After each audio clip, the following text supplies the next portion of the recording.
Good morning, everyone. Are we ready to celebrate? Yes!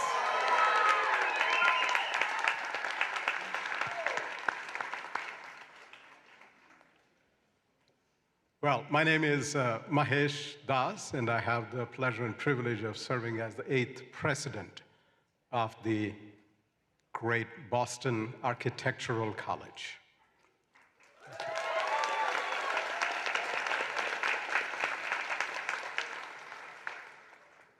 Now, you may be seated.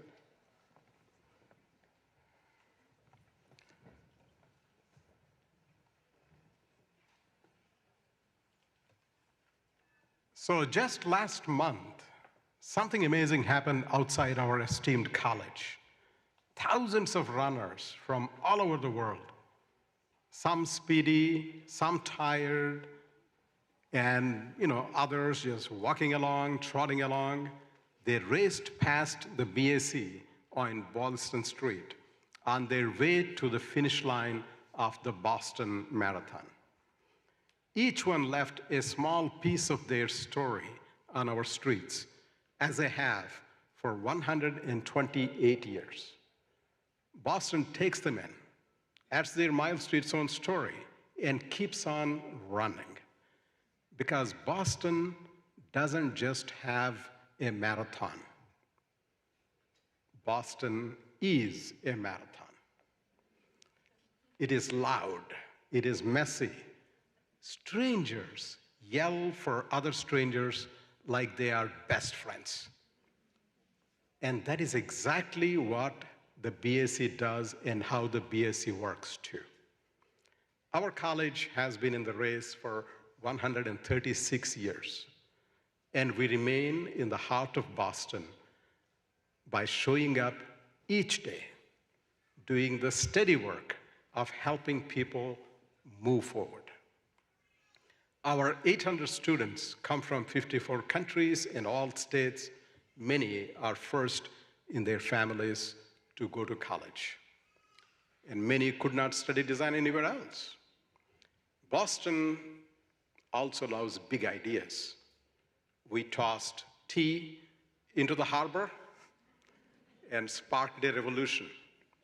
We filled in a muddy bay to build the streets under our feet right here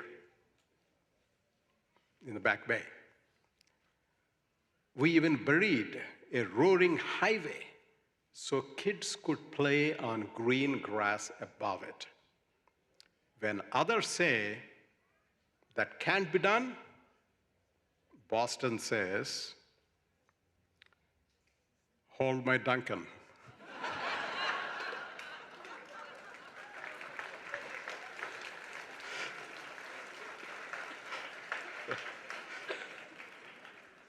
So I want to share some stories with you. First, about Clarence Howard Blackall, our college's founding president. Born in Chicago in 1857, he studied architecture at the University of Illinois and arrived in Boston with a head full of big plans. In 1886, he won the very first Roche Traveling Scholarship. Then, along with his wife Emma, he spent 2 years roaming Europe. In Venice, he examined the hidden oak piles that hold up the bell tower in Piazza San Marco. Surprisingly or not surprisingly, the very place where our honorary and keynote speaker today, Benedetta Tagliabue, graduated 100 years later. In Spain, Salamanca, Toro, Toledo, Seville, Clarence Blackall filled sketchbooks with Romanesque details. He measured doorways stone by stone. Then he mailed the drawings home like postcards. Back in Boston, he pored over those ideas into real granite and brick and influenced a generation of architects like H.H. Richardson. You can even spot his European touch in the bold arches of our own 951 Boylston Street building by Arthur Vinal, which you walk by today and is being restored beautifully thanks to the capital campaign underway.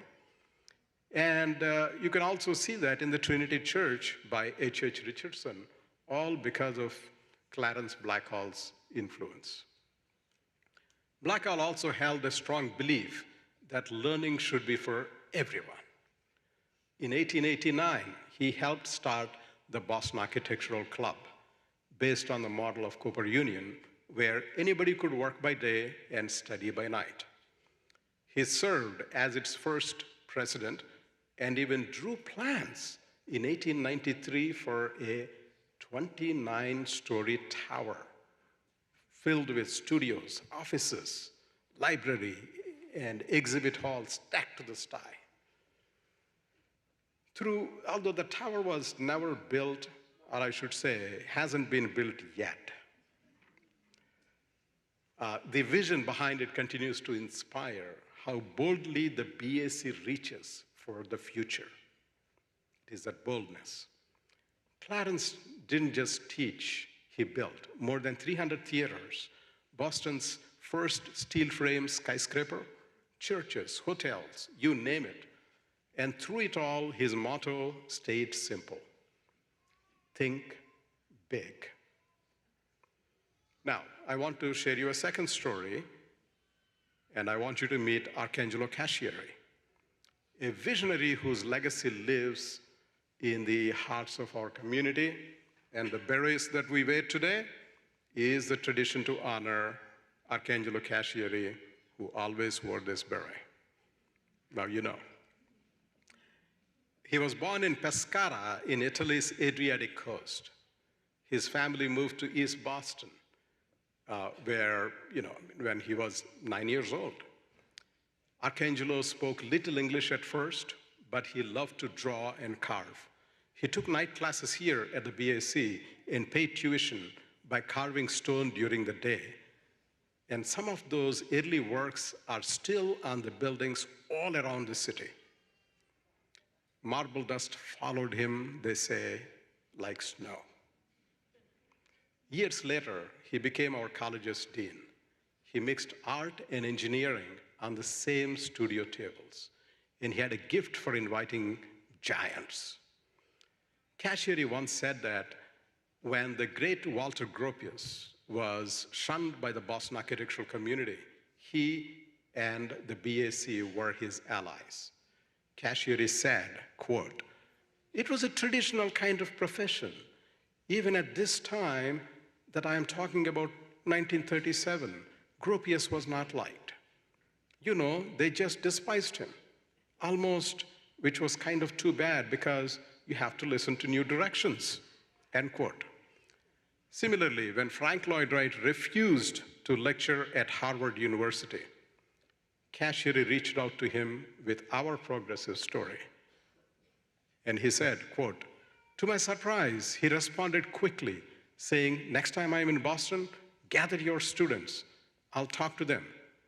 And when he came, students from Harvard and MIT joined ours at the old Boston Architectural Center and filled it to the brim, so much that all the folding chairs available in Back Bay had to be gathered. Under his watch, the BAC grew from a local club to a world-renowned school. Excellence without fancy gates. And over the past few years, we have welcomed design legends to our stage. Moshe Safdie, Balkrishna Doshi, Billy Sheehan, Daniel Lipskind, and Tatiana Bilbao. And of course, now we have Benedetta Tagliabue with us. Their visits tell the world that the BAC is a serious stop on the global design circuit. Rankings echo that story too. Niche rankings listed us number 4 in the country for architecture in 2024 and number 8 in 2025, shoulder to shoulder with other schools like Cornell, Rice, Washington University, St. Louis, MIT, SciArc, UC Berkeley, Yale, and Carnegie Mellon. So there you have it. We have proof that excellence does not require ivory towers.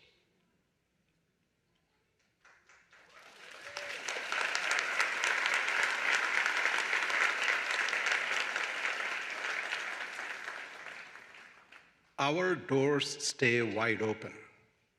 Our tuition model stays within reach, and still we climb the charts. No other school, truly no other school, matches our mix of access and achievement.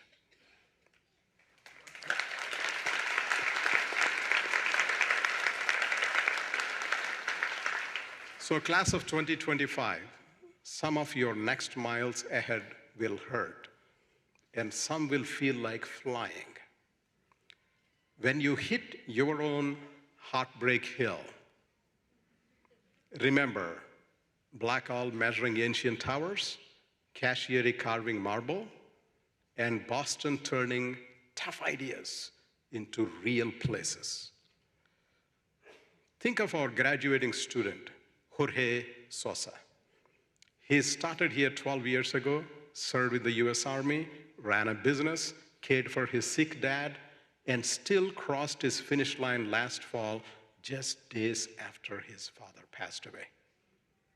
That's what I mean by when we say Heartbreak Hill can be climbed. Jorge, please stand and be recognized.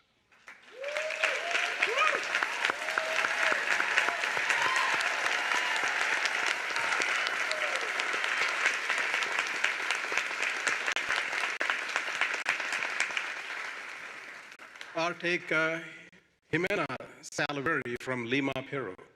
She worked full-time, studied full-time, and still won Metropolis Magazine's Future 100 Award. She shows the world you can be top of the class and still hold the door open for the next person. Jimena, please stand and be recognized.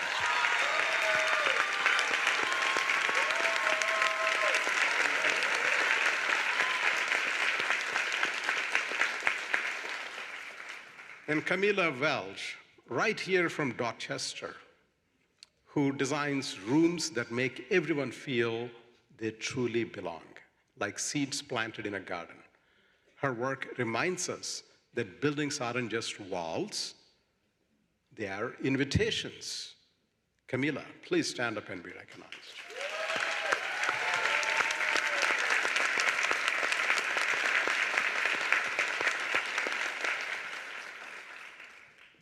Our BAC community jogs beside you when you feel like quitting. Families, friends, and alumni in 54 countries cheer so loudly you can almost fly. So graduates, please stand and clap for everyone who helped you reach this special day.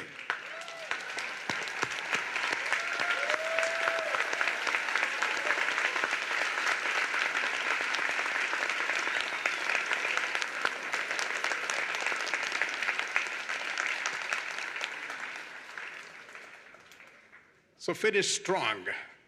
The walk back and then walk back with water and cheers for the next runner. Because here, the race of big ideas never ends. So graduates, tie your shoes tight. Congratulations, your next hill is waiting.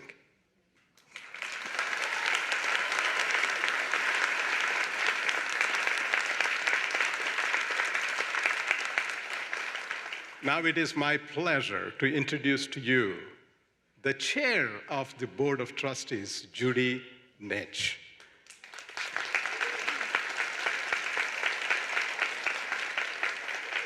She is the founding principal of Nitsch Engineering, a 100-person plus firm headquartered in Boston, with offices in Washington, D.C., Worcester, and Lawrence, Massachusetts.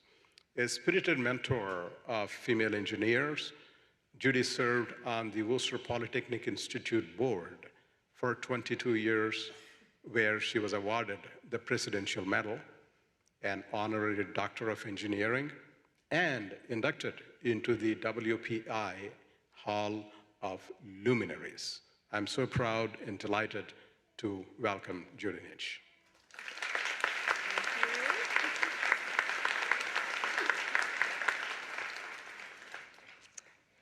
Thank you so much, Mahesh. Good morning and congratulations, everybody. Woo! Class of 25. I'm honored to be here today to celebrate with you. This is the 50th anniversary of my college commencement, so But I remember how I felt that day, no worries. As chair of the BAC's Board of Trustees, it's so gratifying to be here with our honorary degree recipients, with other trustees, and with all of you and your families and friends. I think I'm feeling some of the emotions that you all probably are right now. Joy, pride, and also gratitude for your classmates, your teachers, and your loved ones who helped you get here today. I'm also sure that everybody here felt the need for connections at times during your courses at the BAC. According to neuroscientists, those connections we make in life are what we all need to thrive, not just survive, but to thrive. It's in communities like this one at the BAC Alumni Association, for all of you going forward, that we learn, we grow, and we support each other. This special connection that you've developed through your shared experience at the BAC will last a lifetime. Nurture it. Continue to reach out. And just because you now are graduates doesn't mean the BAC family isn't here for you. We are. We absolutely are here for you. I can tell you from leading my own civil engineering firm and collaborating with many architects, landscape architects, and designers that the BAC is very, very highly thought of in the professions. Oh, and in case you're wondering, what is a civil engineer doing as the board chair of an landscape architecture planning college? So my late husband, Tony Magliozzi, was an architect and enormously proud graduate of the BAC. Typical student, his parents were immigrants, first in his family to graduate high school, first in his family to go to college. And he went into the service right after high school, so he was an older student as well. So very similar experiences to what all of our students are experiencing today. He was so proud of his BAC education, though, and I know he would hope that you will leverage the BAC's global alumni network and friend network throughout your careers. I like to say, my superpower is I know people. If I can help you out, you can reach out to me. LinkedIn, it's your friend. My wish for you graduates is that you go out into the world and continue to grow, connect, and create community wherever you go in whatever way you can. Congratulations, I'm so proud of all of you. And now I would like to welcome my friend, Beth Lundell-Garver, Dean of Practice, to the podium. Thank you.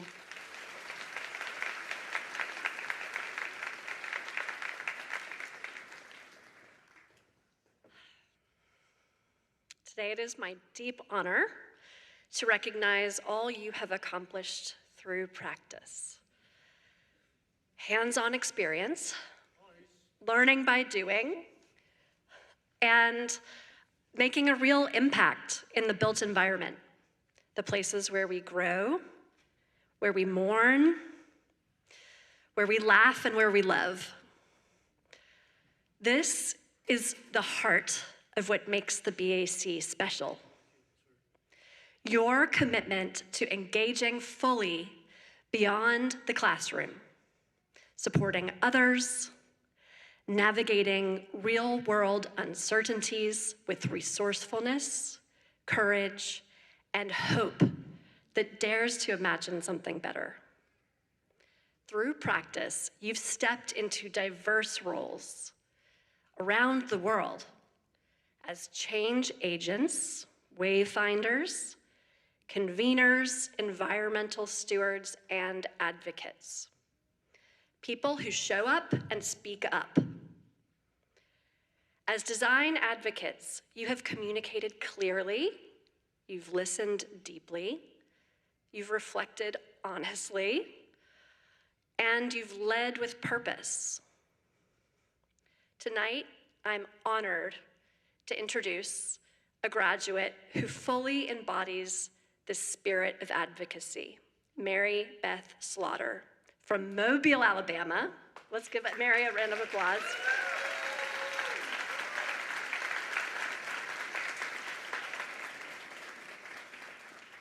Mary Beth is from Mobile, Alabama, which is an incredible city I once studied on my own graduate research. Mary Beth's advocacy for historic preservation shines through both her academic and professional practice work. At all phases, archaeology, a cultural resources management firm in the Southeast, she's provided architectural assessments and historic preservation impact reviews for historic structures and bridges, all while pursuing her Master of Design Studies in Historic Preservation at the BAC. Her practices also included digitizing archives, shaping historic tax credit policy, and leading multiple National Register of Historic Places nominations. She's been busy outside the classroom. Mary Beth has shown how preservation and design can be powerful tools for storytelling and connection to community that is lasting. To the entire graduating class, my dear friends, thank you. Thank you for your courage and your curiosity. Thank you for your commitment to pushing yourselves outside your comfort zone. You have left the BAC better than it was when you arrived. Keep going. Not just as designers, but as engaged advocates like Mary Beth, leading bold practices the world urgently needs. We couldn't be more proud of you. Now please join me in welcoming our esteemed student speaker, Mary Beth Slaughter.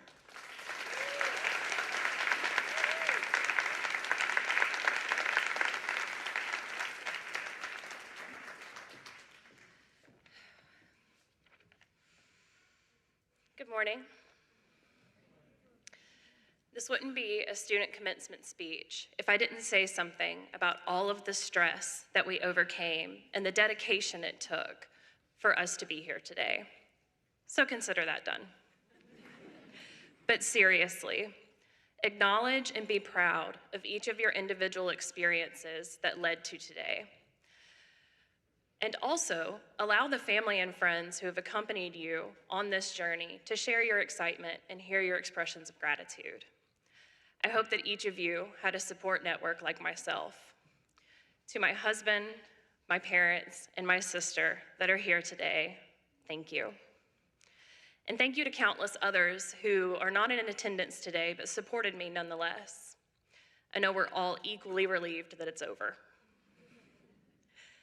After today, students, we will all share the title of BAC graduate. To me, regardless of our specialization, BAC graduate is a literal world shaper. We all understand that the physical spaces we inhabit can reflect who we are, affect how we feel, and direct how we move forward. One of my contemporary inspirations is poet Amanda Gorman's work, The Hill We Climb. Gorman encourages bravery to see and be the light in this world and to acknowledge that our choices to act or remain unmoved will determine what we leave the following generations. I, like many others, am drawn to the following lines. Excuse me. But one thing is certain. If we merge mercy with might and might with right, then love becomes our legacy and change our children's birthright. The BAC has equipped each of us with the knowledge to change our communities. Buildings are a powerful and lasting presence. Winston Churchill succinctly described their influence when arguing for the restoration of what could be saved of the UK's Commons Chamber following an 1943 Blitz attack. He stated simply, "We shape our buildings, and afterwards, they shape us." Regardless of whether we steward the past, like historic preservationists like myself, or we are concerned with the new, let's remember that the work that we do on buildings is not just for today. Earlier than Winston Churchill, the 19th century writer and philosopher John Ruskin expounded on the true value of a building. He stated, "For indeed, the The greatest glory of a building is not in its stones, nor in its gold. Its glory is in its age, and in that deep sense of voicefulness, of stern watching, of mysterious sympathy, nay, even approval or condemnation, which we feel in walls that have long been washed by the passing waves of humanity. It is in their lasting witness against men, in their quiet contrast with the transitional character of all things.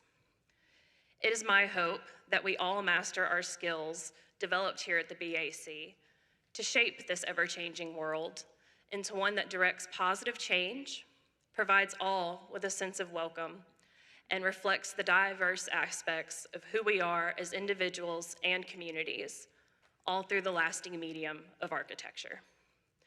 To the BAC presidents, deans, professors, advisors, and all other staff, I say thank you, and keep up the good work. To my fellow graduates,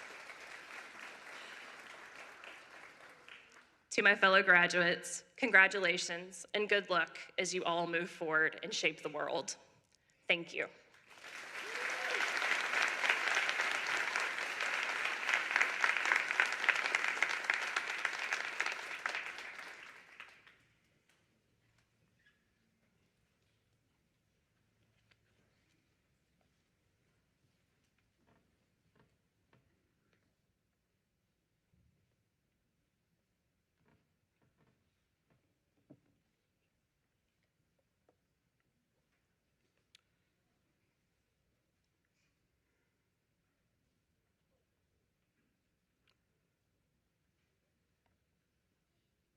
Some people build skylines.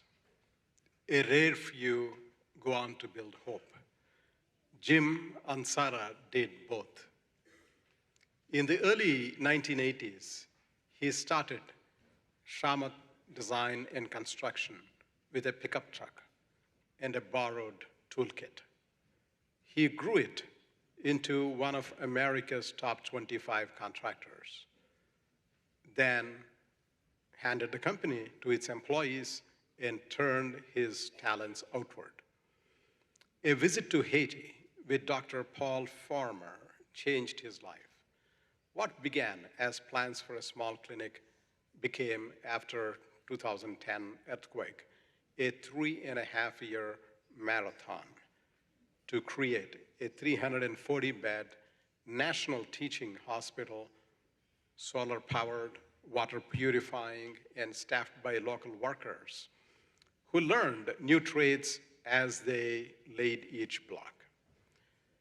That project sparked Build Health International, the Massachusetts-based nonprofit Jim Now guides. BHI has delivered hospitals, clinics, and clean water systems in 22 low-resource countries, proving that smart design and fierce compassion can travel anywhere a pickup once could. Today, we honor a builder who never stopped raising the roof on what's possible. So, the Boston Architectural College honorary degree citation. So let me read this, and I'm going to get the right ones here.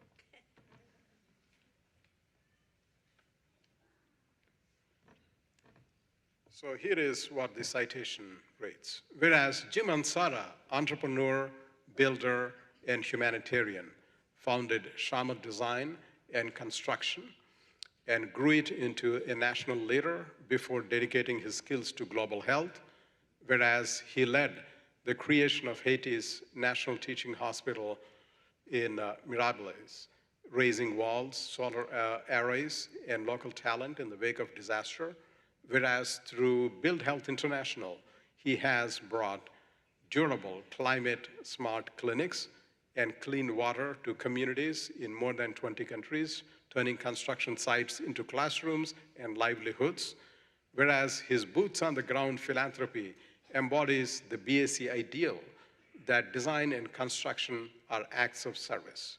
Now, therefore, by the authority vested in me by the Board of Trustees, the Boston Architectural College is proud to confer upon Jim Ansara the degree of Doctor of Design Leadership, honoris causa, with all the rights and privileges thereto appertaining, in recognition of his visionary leadership, his generosity of craft, and his unshakable belief that every person, everywhere, deserves buildings that heal. Jim.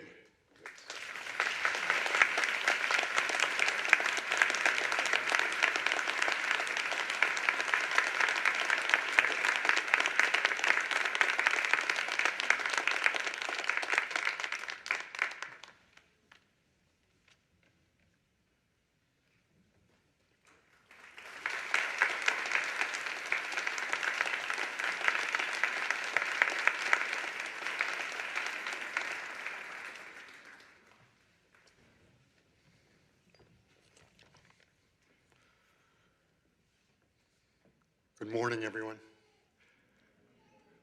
I would like to thank President Das, the BAC, the Board of Trustees, the faculty, and the students. I would also like to thank and acknowledge many of my colleagues at Build Health International who are BAC graduates or guest lecturers. A special shout out to architectural designer Jefferson Jun, who is graduating today. Jefferson, can you stand up?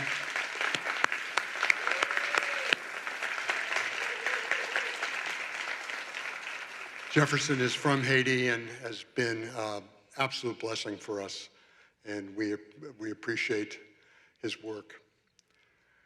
This honorary degree is especially meaningful to me as a non-architect who's been working in healthcare architecture and engineering now for the last 15 years. I had the great privilege of working with some of you during my 25 years at Shawmut Design and Construction. It was invaluable, my work at Shawmut, in preparation for what was to be my true career. Ever since I started working in Haiti in 2009, I have grown to appreciate that architects and planners are on the vanguard, on the front lines of our war against inequity in health care, and we need reinforcements. In the United States, hospitals are meticulously designed and planned by incredibly skilled architects so that they can provide the highest levels of care. That is not the case in most low-resource settings. Architecture, as a crucial piece of public health infrastructure, is often dismissed and even devalued. That, coupled with minimal financial resources, poorly trained technicians, lack of quality building materials and equipment, often makes the most basic health care almost impossible to deliver to the people most marginalized who need it. As a result, we regularly encounter facilities and hospital campuses that are configured and built in such a chaotic way that delivering any kind of dignified, quality care that is affordable is almost impossible. We need to help the public sector and mission hospitals to plan, design, and build high-quality facilities in these settings. Equally important in these settings is we need to help develop and mentor architects and allied professionals who are desperate for resources and a forum to develop. These are formidable challenges with many barriers. However, I would urge anyone studying or practicing architecture to consider working in international development, whether it's in healthcare, schools,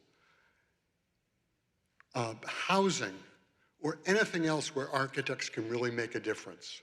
I can promise you you'll be challenged as we work under severe funding constraints. We often face budgets of $125 a foot to build hospitals, as opposed to $1,800 a foot here. And that brings out the best in architects. It pushes us relentlessly to be more creative, more disciplined, and sometimes we have to make almost impossible choices. Do we compromise the design or the program, or do we compromise the ability of our partner organizations to fund medication, doctors, and nurses? These are the realities in low-resource settings where there is not the funding and equity for healthcare. This is an incredible challenge. My late friend and mentor, Dr. Paul Farmer, said, "The idea that some lives matter less is the root of all that's wrong with the world." This is so important. Systemic inequity is unraveling the fabric of our society. This inequity has been present in the world from the beginning of civilization, and many would say it's inevitable and unavoidable consequence of the human condition. I reject that. That is not correct. I believe that we live in a time right now of historic inequity, and that we have to address that. And that is for the future of all of us and all our children and grandchildren. Now is the time. So I leave you today with this challenge. By virtue of your graduation, you have earned a place among skilled professionals who shape the built world. Congratulations. Use that skill boldly. Use it to build not just structures, but justice through healthcare, education, housing, and every space where design can right a wrong or close a gap. The world needs architects of equity as much as it needs architects of building. Step into that calling, and I promise your life will be richer and you will profoundly change the world for the better. Thank you.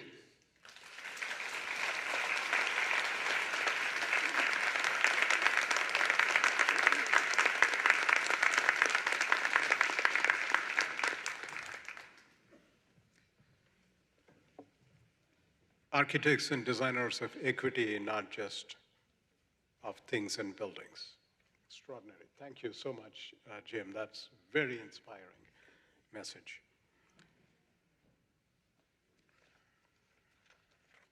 So let me get the next one.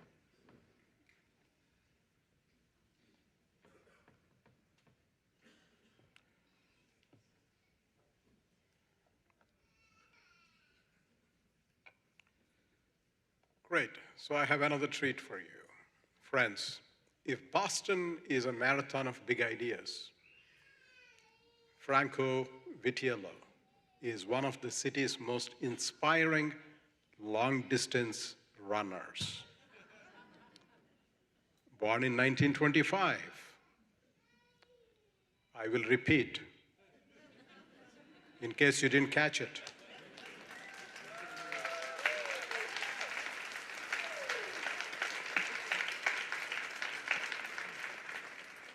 Born in 1925, with little hope more than an Italian Air Force drafting kit and a dream.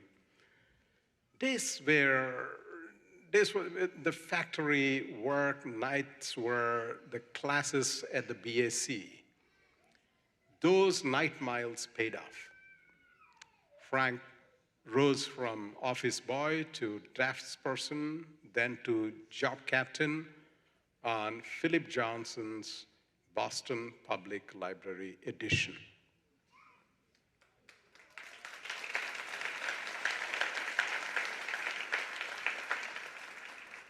We walked by it every day, and little did we realize what a big hand the BAC and our graduate played a role in it, right? And finally, to the architect of the beloved Madonna, Queen of the Universe Plaza, that greets every plane banking over East Boston. That's Franco Vitiello, too. He carried Italy in his pocket, joining the Dante Alighieri Society in 1957, teaching evening Italian classes, and earning the title of Commendatore from the Italian government, one of the highest civilian honors from Italy.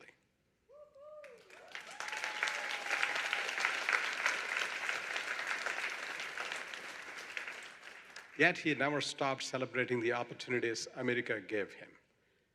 3 homes for trailblazing daughters and a career that spanned hospitals in Quito and Athens. He is 100 years young this April.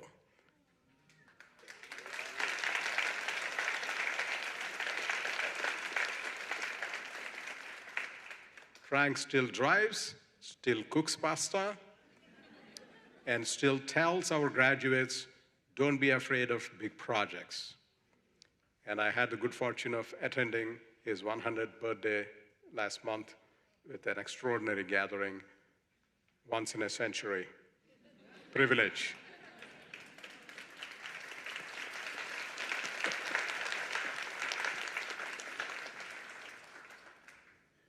So tonight we honor a man who proved that big projects and big hearts can start with night classes on Newbury Street. So the Boston Architectural College honorary degree citation goes as follows. Whereas Franco Vitiello, FAIA, Commendatore della Repubblica Italiana, born in Napoli and educated at the Boston Architectural Center, has for 7 decades advanced the art and practice of architecture through craft, courage, and unflagging public service. Whereas he rose from the immigrant laborer to project leader on landmark works including the Boston Public Library Extension and the Madonna, the Queen of the Universe Shrine, while mentoring generations of young designers. Whereas he has shared his heritage as teacher, language instructor, and longstanding member of the Dante Alighieri Society, strengthening the cultural bridge between Italy and New England. Now, therefore, by the authority vested in me by the Board of Trustees, the Boston Architectural College is proud to confer upon one of our own graduates, Franco Vitiello, the Doctor of Design Leadership honoris causa, with all the rights and privileges. And I would like to invite 2 special individuals to do this with me. We have the privilege of also having here the Italian Consul General, Arnaldo Minuti, who is a great friend of our college, and of course, the chair of our board, Judy Nitsch, both of whom have extraordinary Italian heritage and connection and deep roots. So if all of you could join and celebrate and decorate.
Okay, a sort of a good morning and good afternoon. You're going to hear the voice of the youngest person here.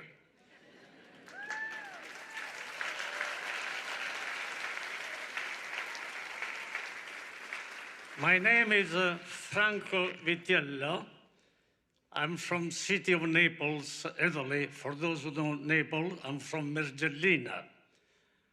I am 100 years old.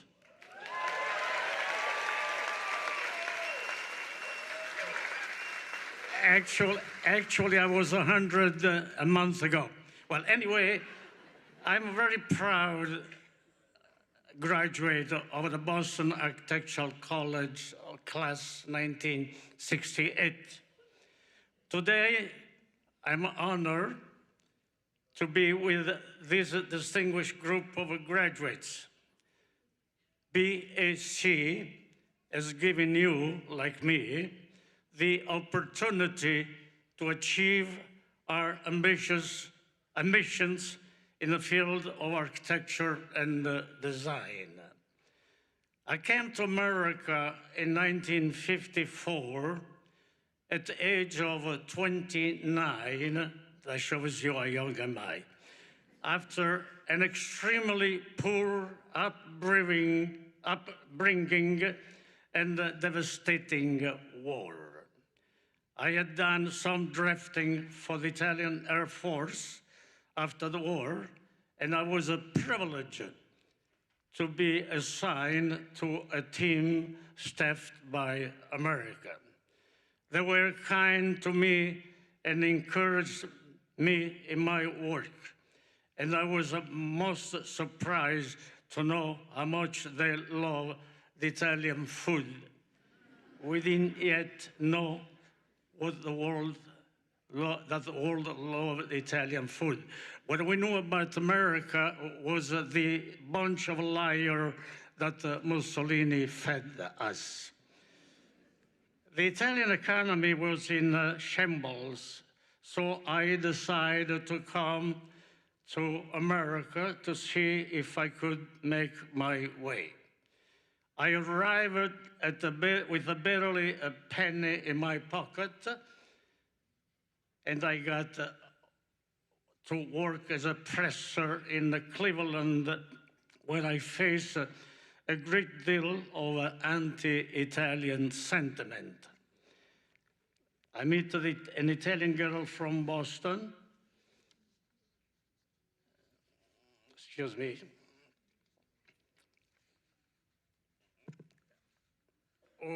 I married her, and she helped me to become an architect. But she was the real architect of the house, because I dealt with building and she dealt with human being, which is the heritage that she left. She died a few years ago. BAC became my path to the American dream, providing me with the ability to work during the day and earn my degree in the evenings, all while raising four young daughters. I got a job as an office boy with the parish shaw, Hepburn and Dean, they're deceased now, and they saw my potential and promoted me to the draftsman. I could not believe it. There I worked to the Tower of the Museum of Science in Boston. Later, when I was asked to join a firm, ADG, which stands for Architect Design Group, I was nominated job captain for Phillips Johnson New Addition Boston Library. Was one of the most responsible jobs. And at the end, they didn't fire me, so it means I did all right.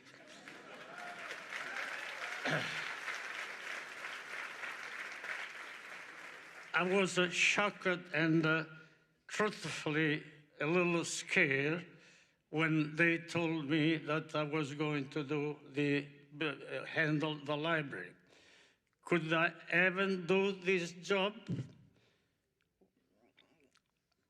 BAC gave me the confidence and the skills to jump in and successfully to do the job. Later, I had a great fortune to be asked to design East Boston Madonna of Don Orione, which is up in the hill of Boston. In my later career, I worked on many hospitals as part of my American Medical International. I had a hospital in Greece, which I used to go every couple of months. and Ospedale Metropolitano di Quito, Ecuador. Again, the BSc gave me the confidence and the skill to do all of this. Throughout my life in Boston, I have been very passionate about Italian culture, serving as a long-term board for the Dante Alighieri Society, the Pirandello Lyceum, and the president of the Circolo Letterario Italiano, of which I was president. And if you notice my pen here, this is, I was bestowed by this gift from the Italian government. It's called a commendatore. So my words of advice for the BSc graduates: you have the talent and the skill to do great things for the world. You have worked hard for the honor being bestowed on you today. Pursue your passion, give back to the society, and make the world a better and more beautiful place. Congratulazioni e grazie.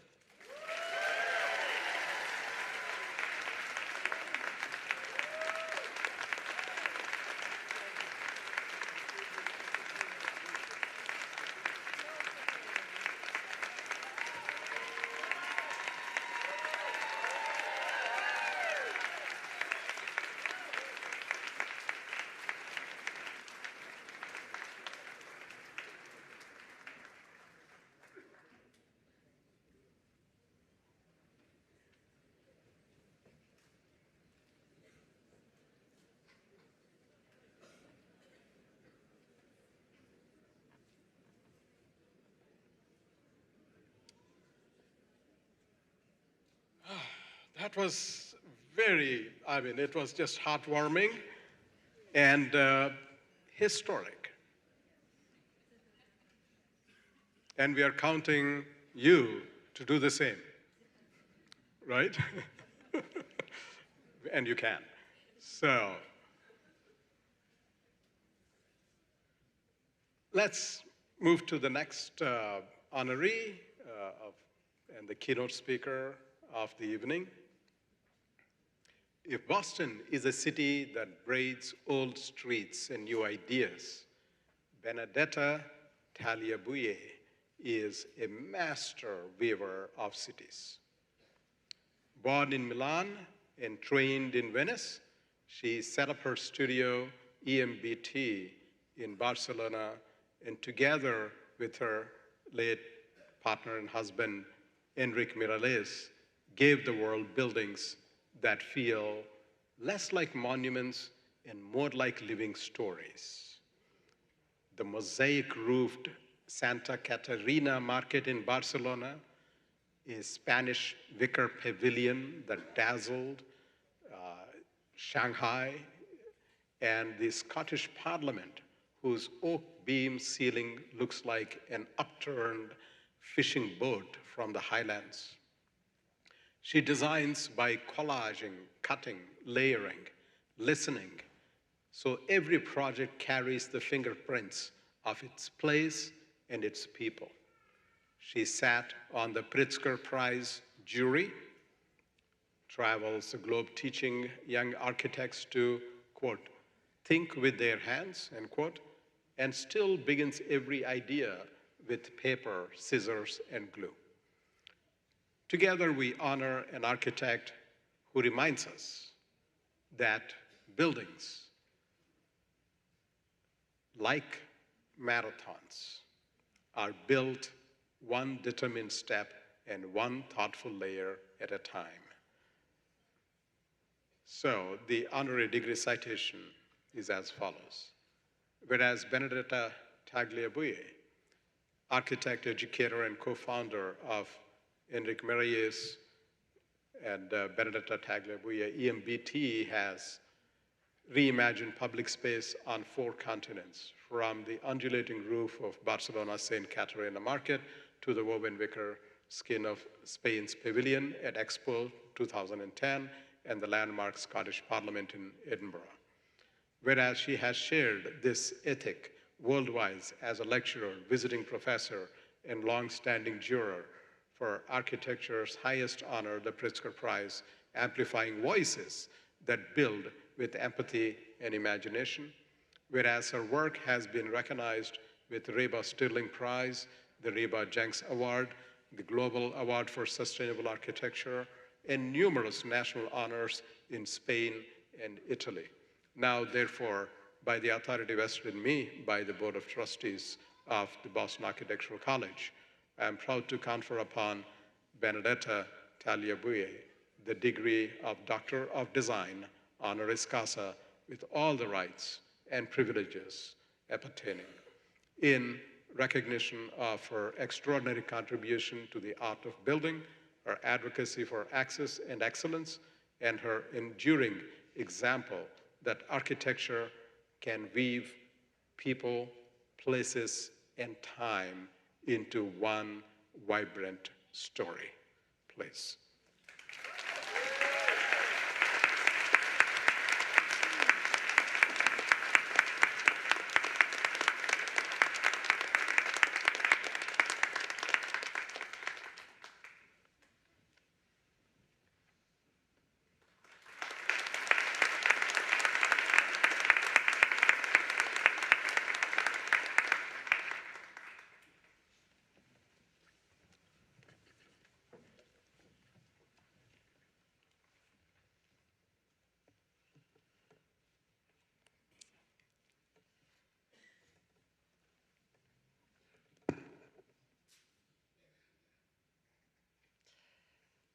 So it's a great joy to be here together with you.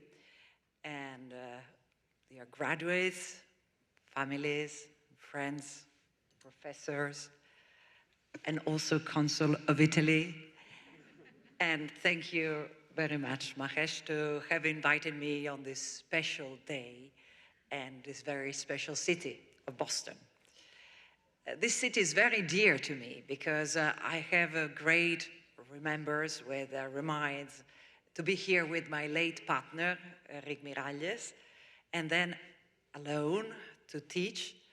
And to me, Boston is always the place of knowledge, where I see people reading and buying books everywhere.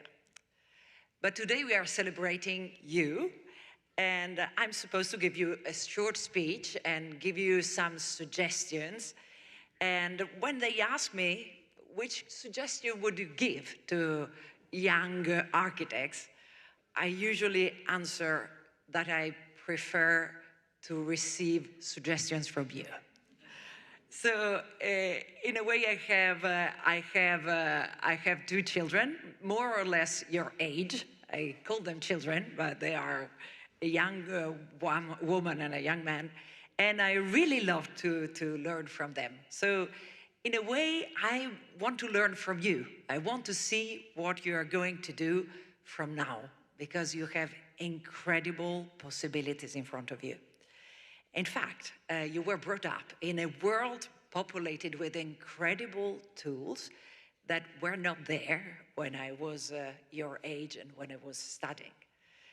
You can draw, for example, projects and observe them directly in 3 dimensions from every angle, giving them the shape and the color, the texture you like, and then immediately build them with that same set of informations.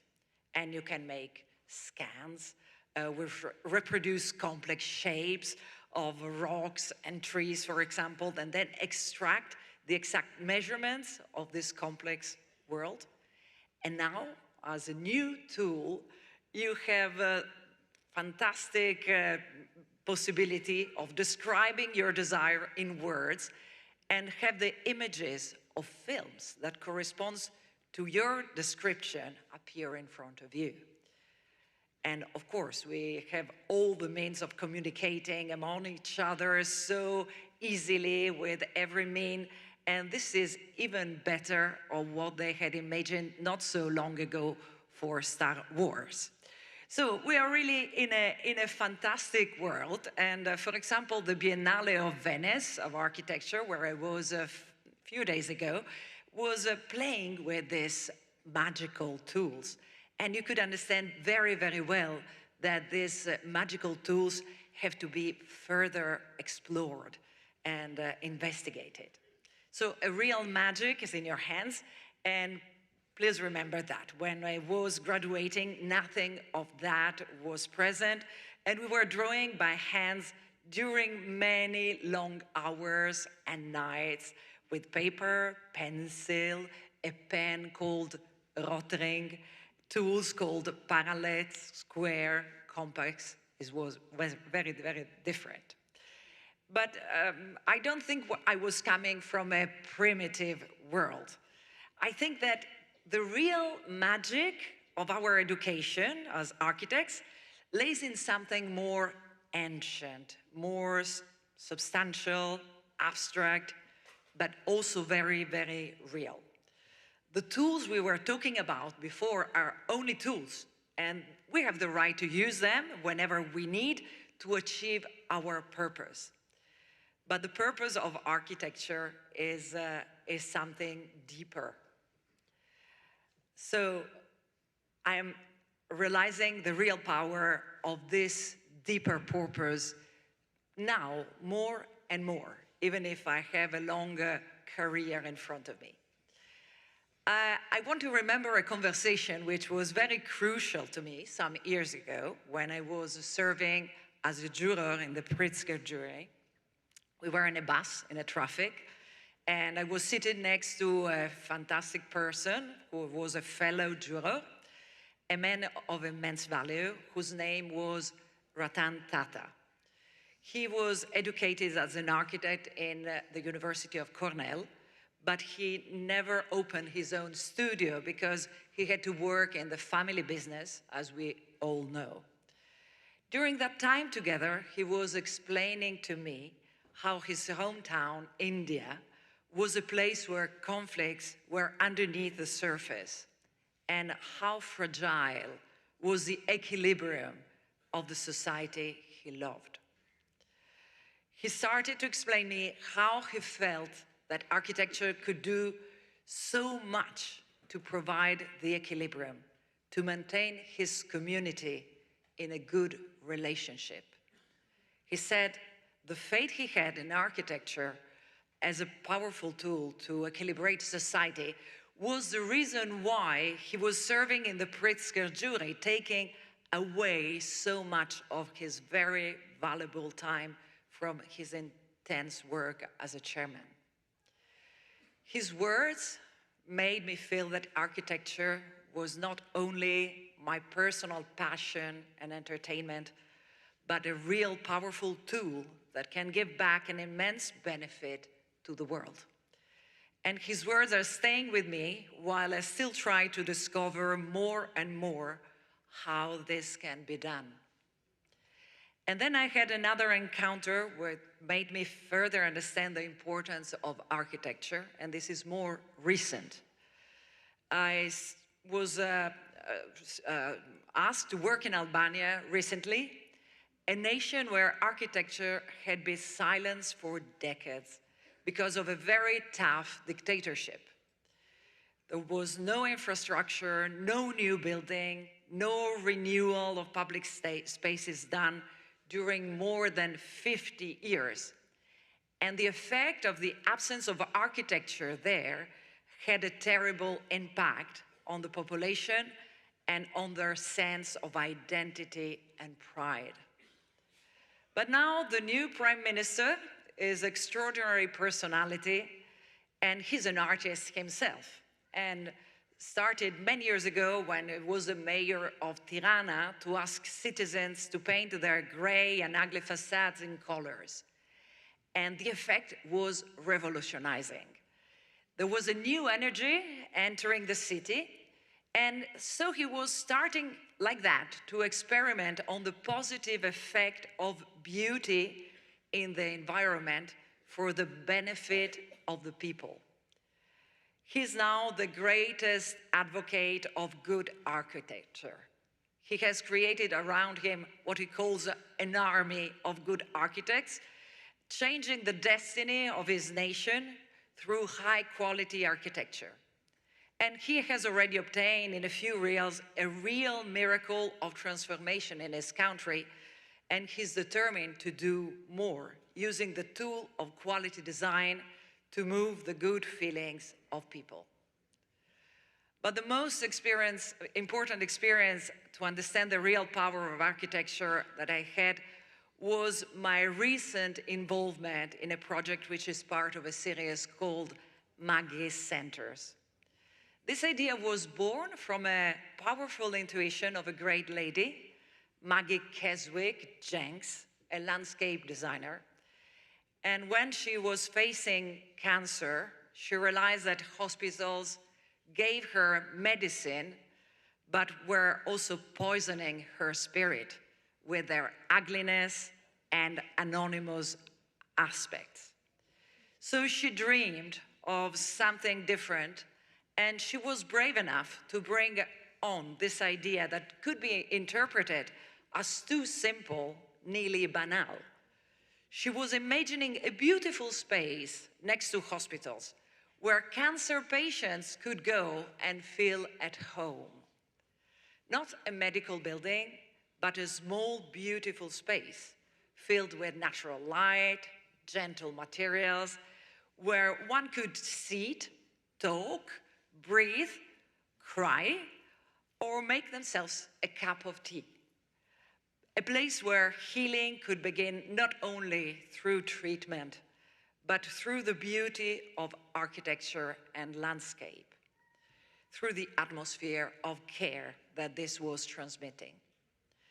So this is a place where you feel you are belonging and where you are at home.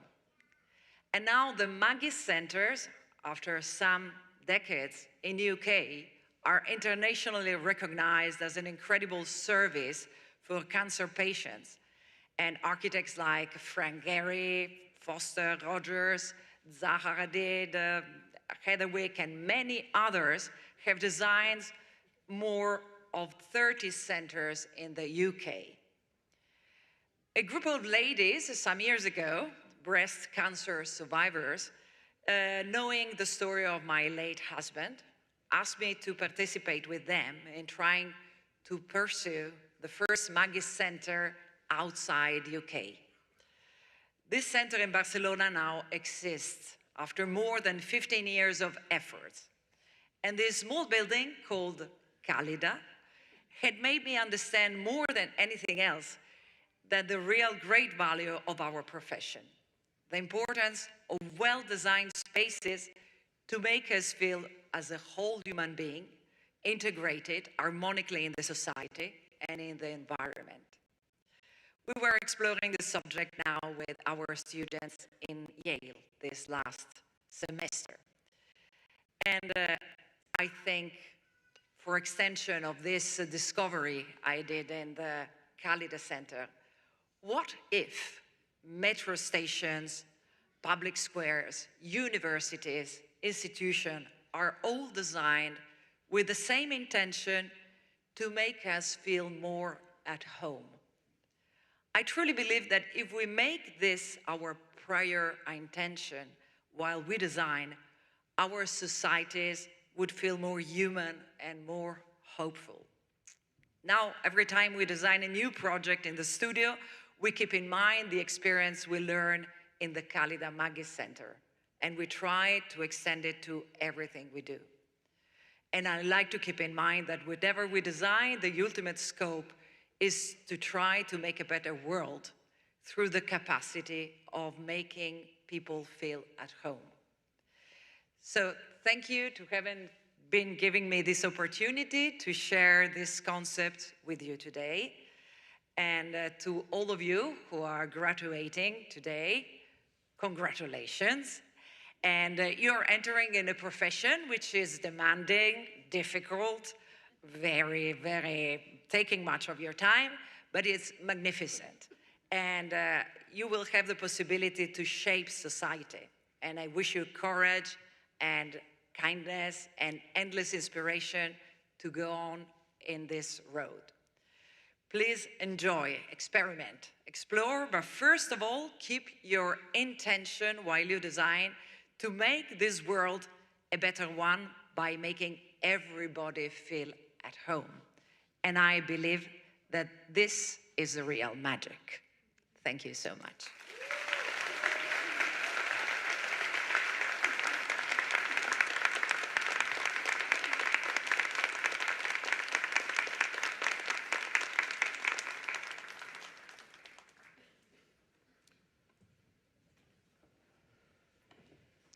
So thank you, Benedetta. And as you can see, the message resonates. Architects and designers of equity, and make us feel really human and make us feel all at home. And that's a calling. That's magnificent. Thank you for that message.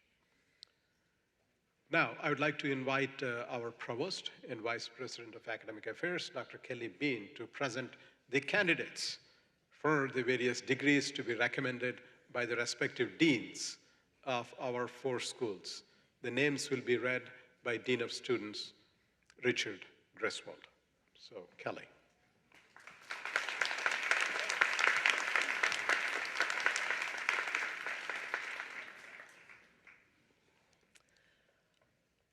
When I used to fly as a much younger person, there was a moment during the review of safety protocols that bothered me. The part where we are reminded, in the event, if it becomes necessary, to put on our own oxygen mask before we assist others. When I heard this first, it, well, freaked me out a little bit, but also seemed to go against my own instinct to take care of those around me, to put others before myself. But as I have spent time in the world, sustained its insults, engaged its challenges, achieved some goals, delighted in those I love, I came to see these instructions anew and offer them here as a metaphor for how to build a life you love. As you celebrate your remarkable achievements here and move eagerly in pursuit of your dreams, I hope you will remember that we cannot be of meaningful benefit to others if we do not look after ourselves. We cannot sustain those we love if we suppress our own dreams, and we cannot serve the greater good and make our communities and the world a better place without first serving our own need to learn and to foster our passions. So as you stand up,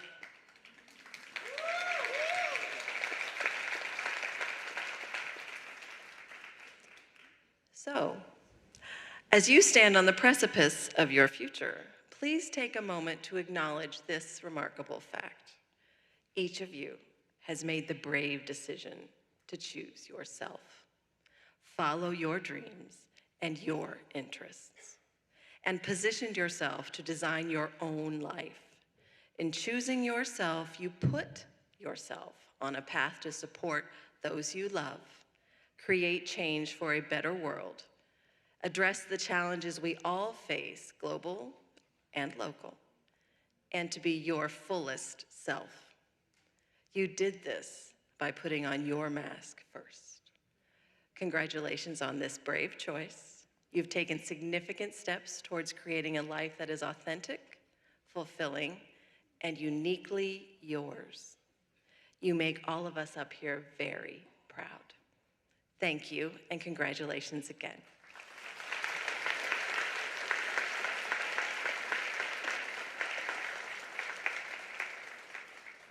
And now I will introduce Don Hunsaker, Dean of the School of Design Studies.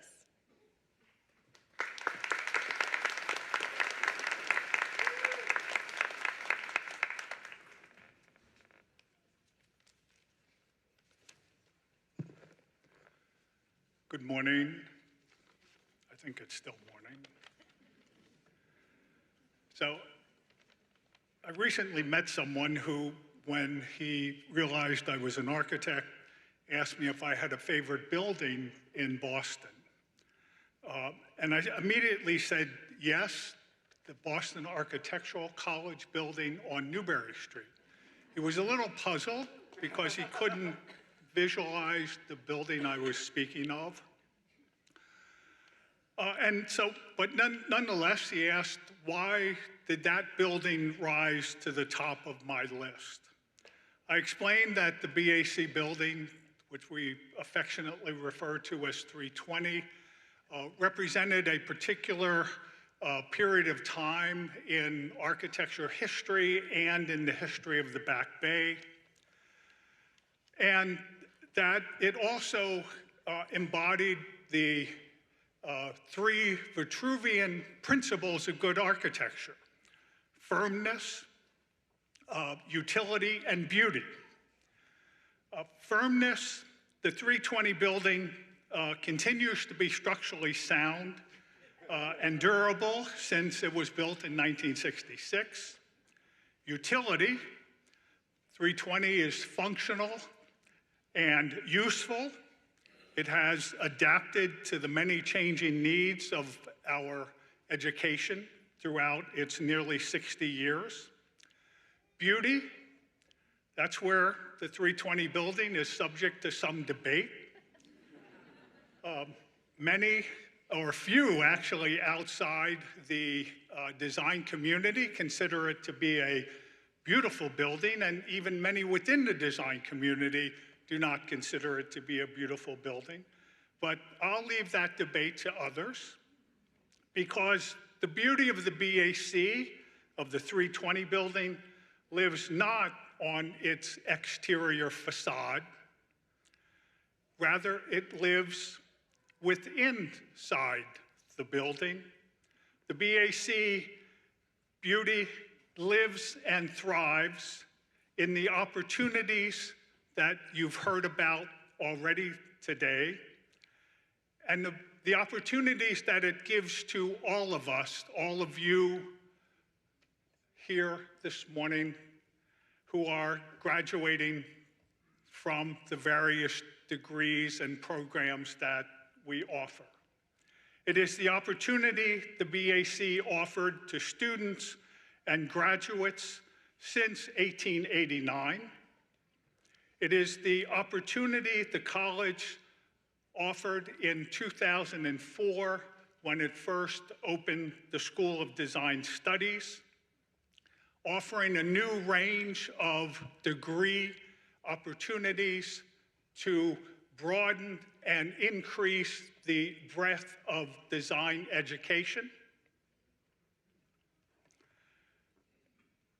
In 2005, at the end of the first academic year, when the School of Design Studies was offering education, there were two graduates from the Bachelor of Design Studies. In the 20 years since then, there have been 550 graduates from the School of Design Studies, and the school has expanded from its Bachelor of Design Studies to include 4 master's programs in Design for Human Health, Historic Preservation, Real Estate Development, and Sustainable Design. The success of the Design Studies programs owes that success to many people, the students, of course. The faculty are very generous adjunct faculty. The staff, the administration, and to the education directors that have guided and developed the curricula in these different disciplines. I would like to take a moment now, however, to identify and acknowledge the help and resources that by the colleagues with whom I have worked most closely over the past 10 years and who have helped shape the master's programs in historic preservation, design for human health, and sustainable design. Eleni Glekis in historic preservation. Davis Hart in design for human health, and Michael Fiorillo in sustainable design. Eleni, Davis, and Michael, thank you for your dedication, your expertise, and your contribution to the BAC and to its students.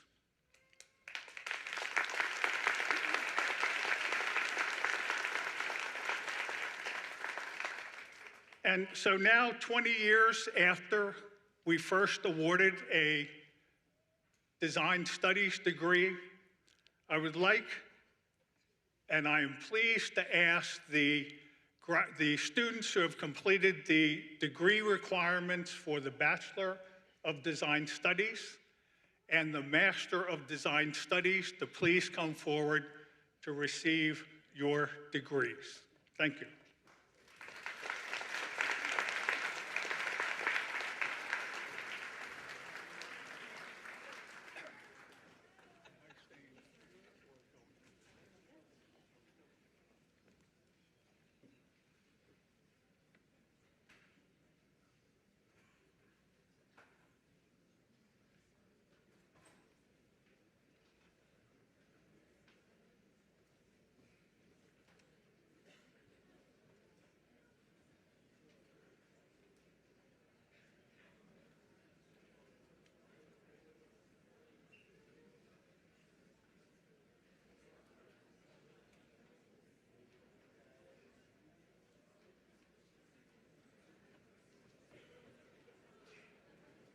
Mary Elizabeth Slaughter.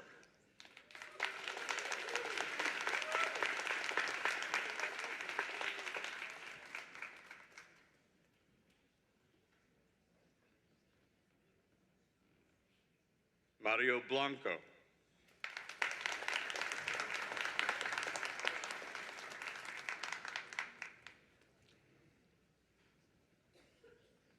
Priscilla Cuevas.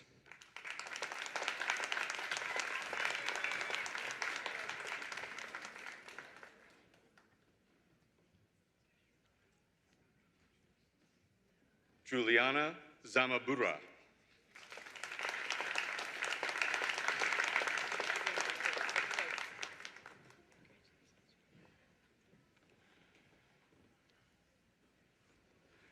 Nicholas Kraus.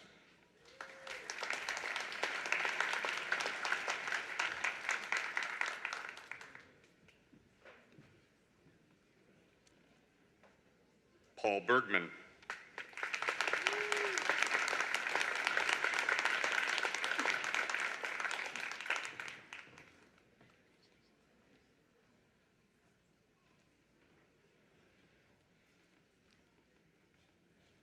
Janet Gibson.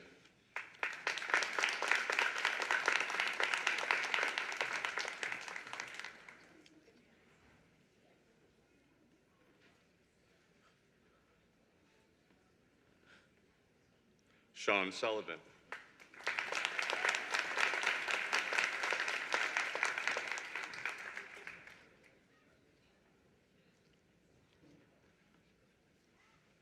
Catherine Whitehill.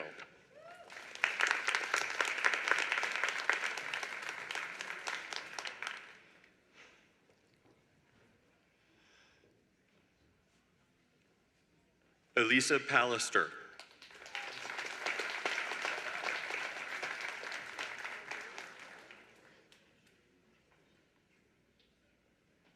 Kelsey Jones.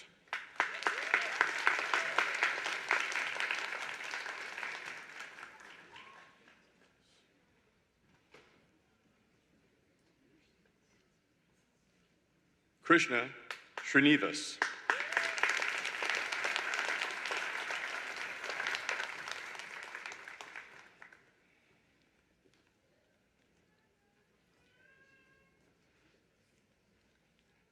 Camila Eileen Welsh.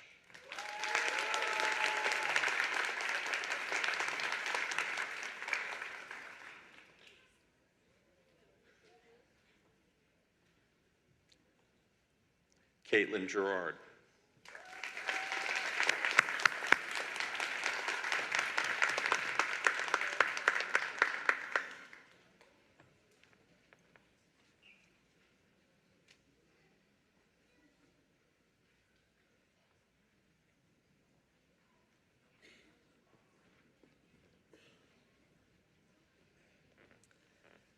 And now I'd like to welcome Margarita Iglesia, Dean of the School of Landscape Architecture.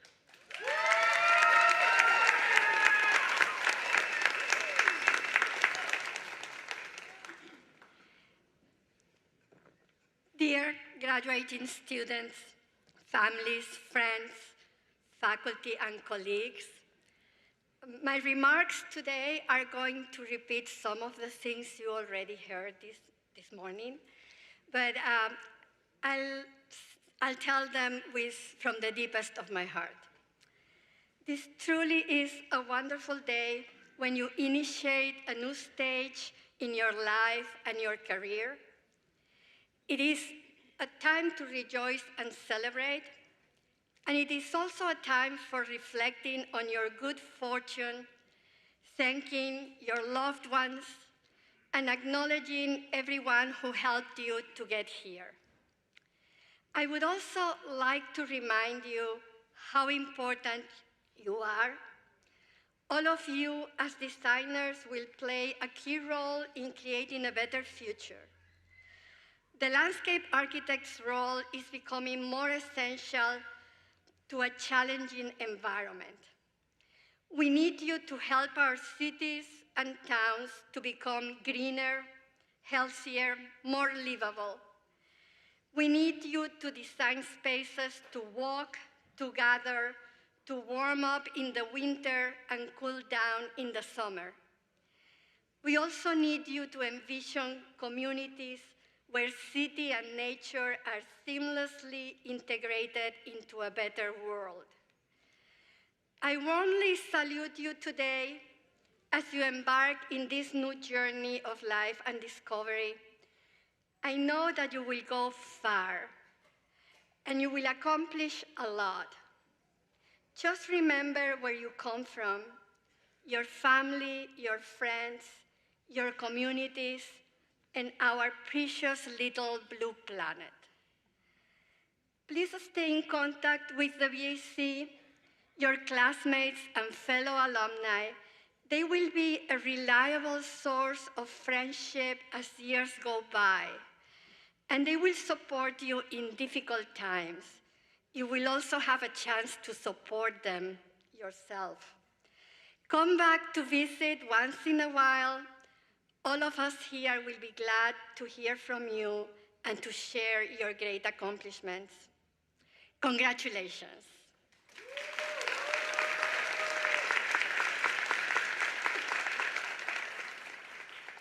President Das, I would like to present to you now the 2025 candidates for the degree of Bachelor of Landscape Architecture and the 2025 candidates for the degree of Master of Landscape Architecture. And dear graduates, please come forward to receive your degree.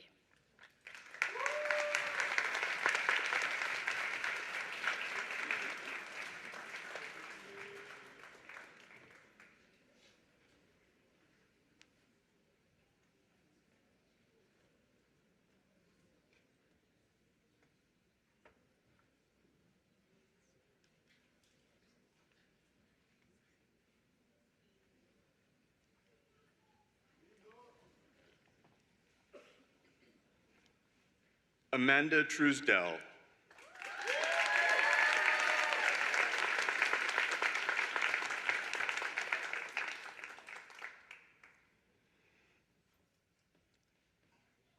Ashley Claudine Pepin Estrella.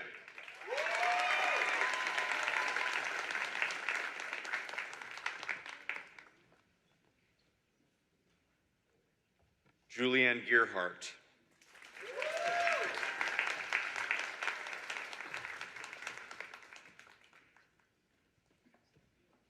Julianne Ziegler.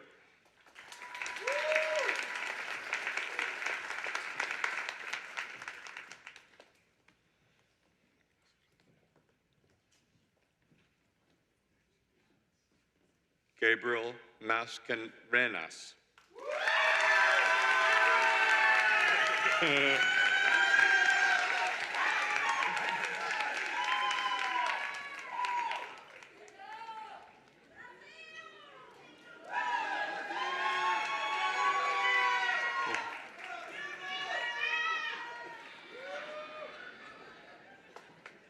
Ryan Morales.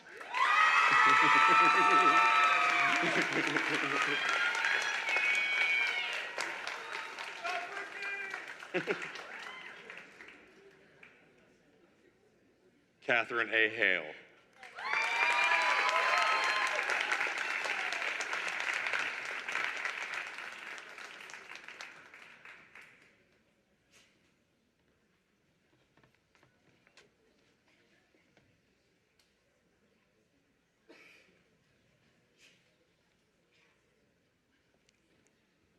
And now let me welcome Denise Rush, Dean of the School of Interior Architecture.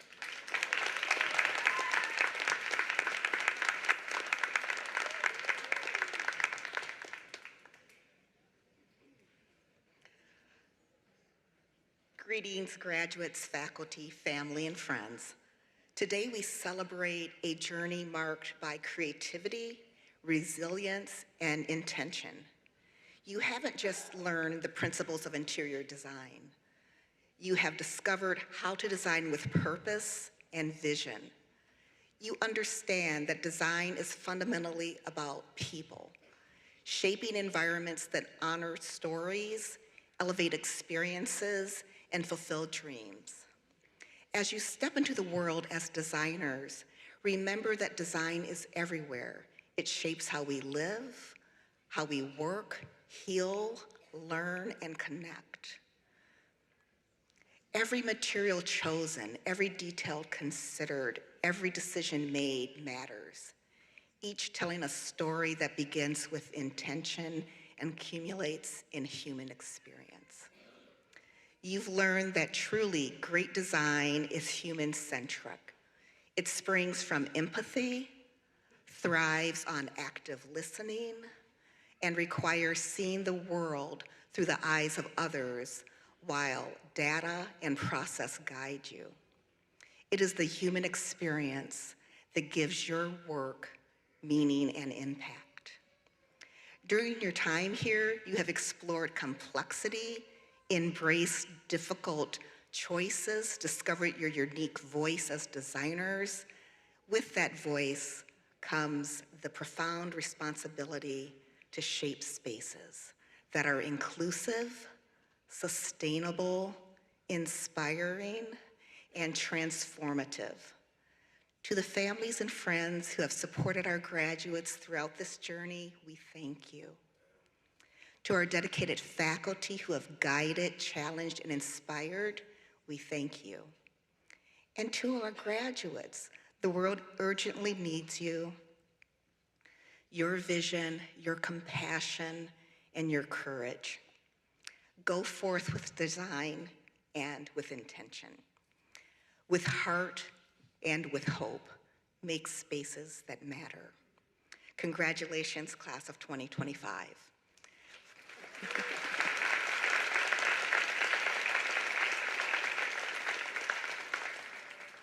We can't wait to see what you'll do as you transform the world one design at a time.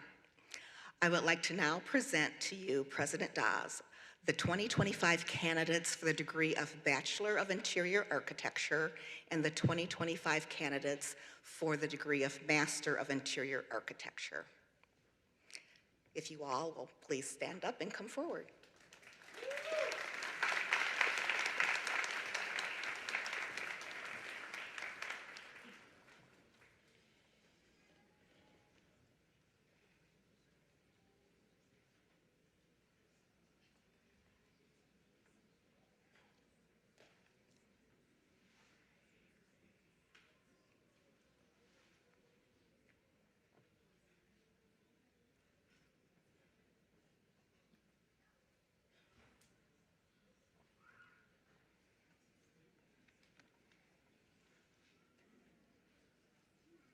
Sheikh Khalifa Al Nahyan.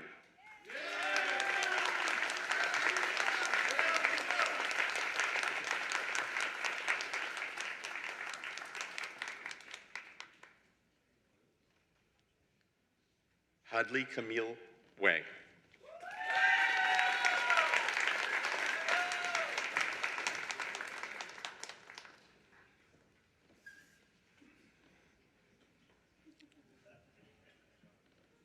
Manola Levan.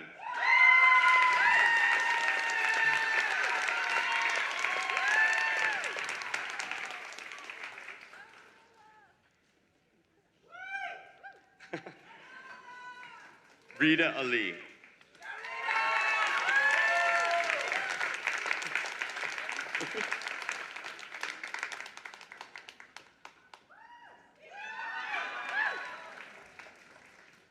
Zeynep Tulum.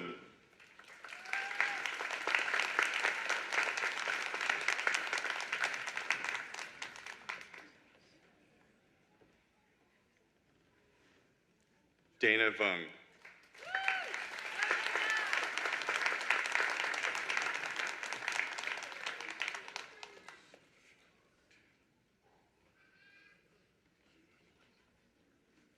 Zoya Fandina.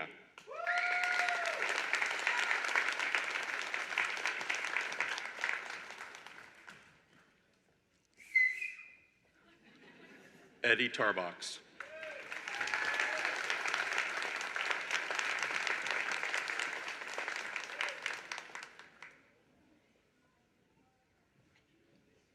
Jimena Salaveri.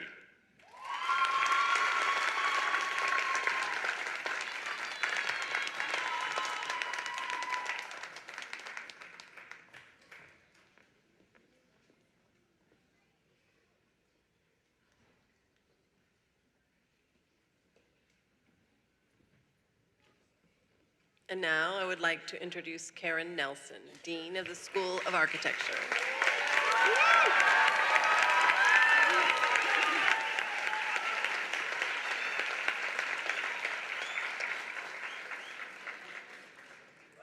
Good afternoon. Today I would like to open with the words of a member of the class of 2025, Katie Spurgeon. Each new point of view shared is a new way to consider our own work, to squint, erase, and draw. Because just like charting an unknown path, architecture is about considering new points of view, new possibilities. It's about reimagining what a space can be, what a community can become, what a life might look like when we're brave enough to redraw it. Thank you, Katie. Each of us hopes to transform our environment and our values through our work, to remake the world, to create a space, a medium for our best selves. As designers, we learn to transform space, and we permit architectural education to transform us. We're optimists by nature, obsessed with our environment and its hidden potential. In my role at the BAC, I've had the great pleasure of witnessing, critiquing, engaging, and discussing the work of each one of these architecture graduates. I witnessed how each student transformed a notion into a fully realized and materially expressed place. In their theses and degree projects, this year's graduates tackled urgent challenges in refugee camps. To forge stronger communities, they honored forgetting as a generative condition. They improved maternal health outcomes in a maternal health care desert in Alabama. They integrated city prisons into a neighborhood. Thank you for changing us and offering these narratives. It's now my honor to welcome you graduates as you change from professionals and students to professionals and colleagues.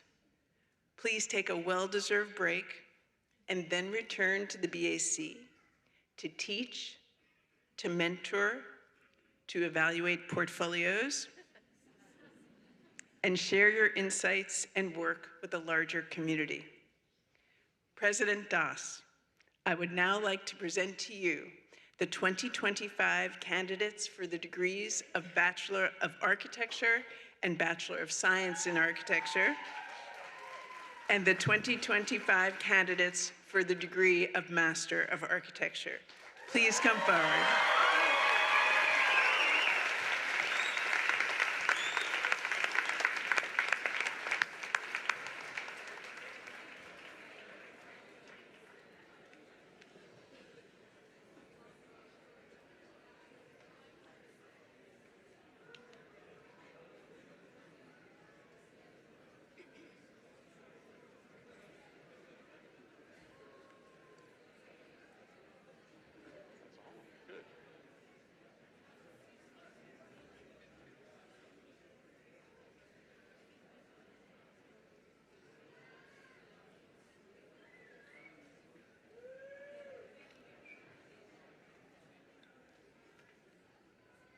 Hossein Davies.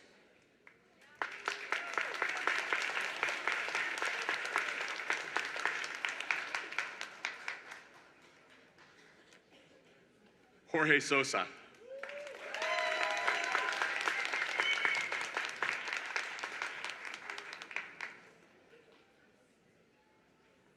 Jack DiGeronimo.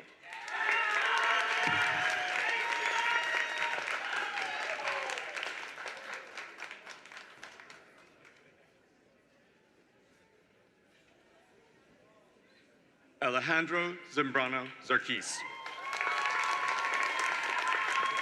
Yeah, of course it does.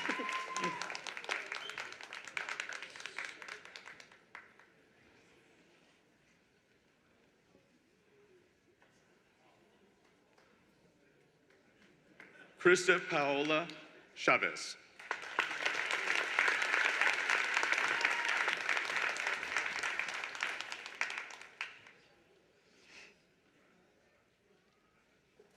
Michael Marr.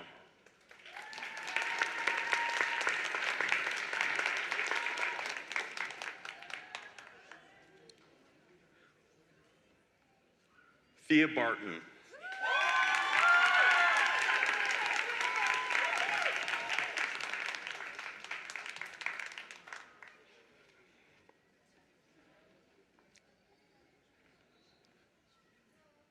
Jefferson Nomes Jeune.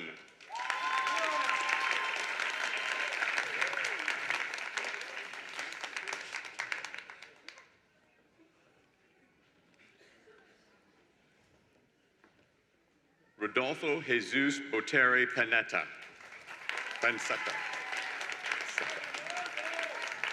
So close.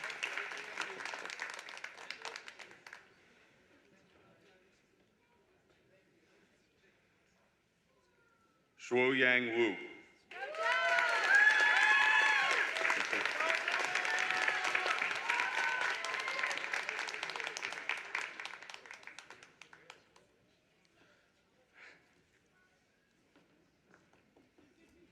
Cirillo Martinez Jr.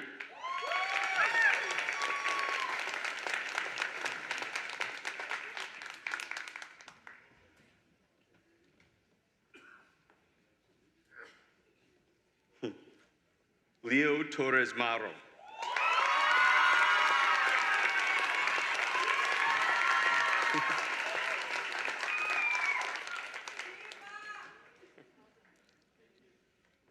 Jennifer Hunt.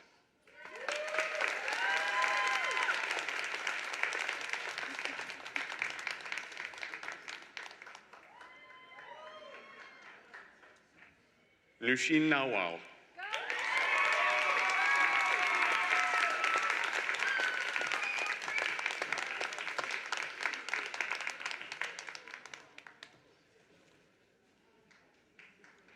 Carl Kister.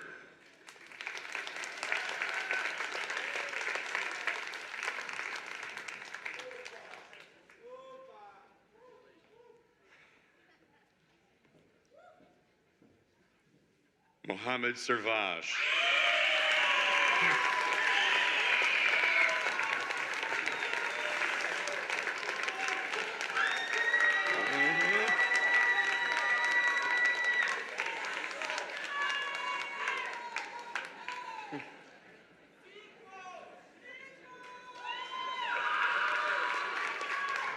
Jacob Dellinger.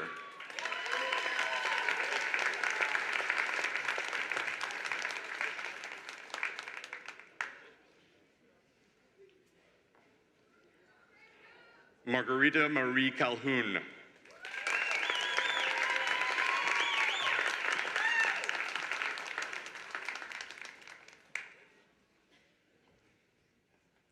Elizabeth Carol Dillon.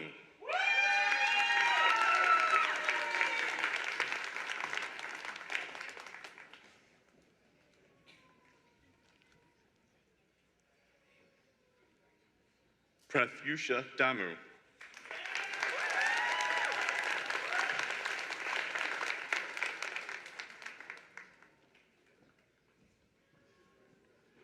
Tapasya Chatra.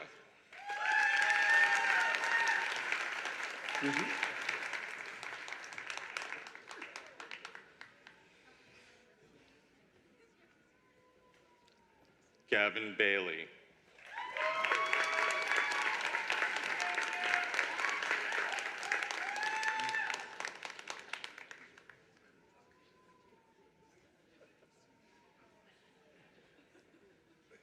Honorary Bion. Thank you for that.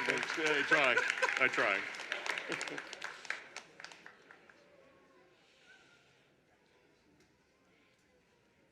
Jackie Connard.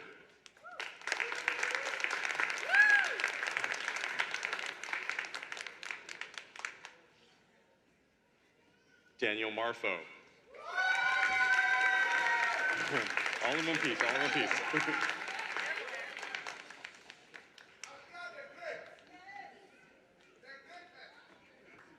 Shristi Joshi.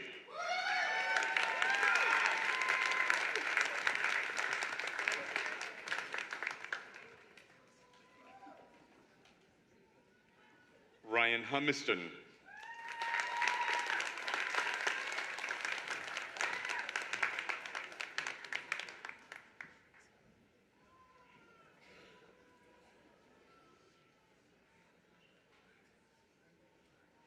Mubareka Sururi.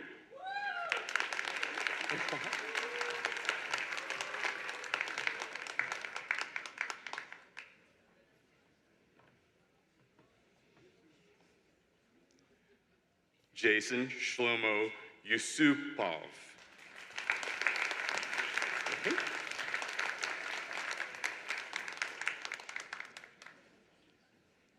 William Jason Peoples.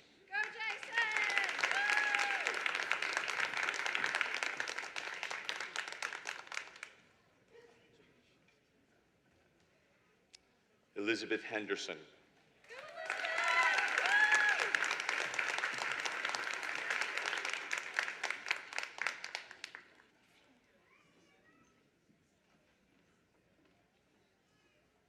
Olubumi Fagbenro.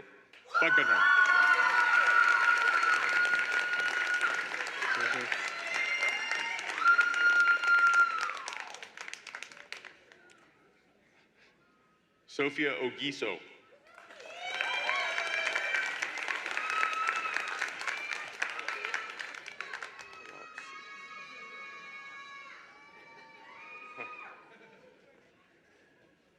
Flamur Delavshi.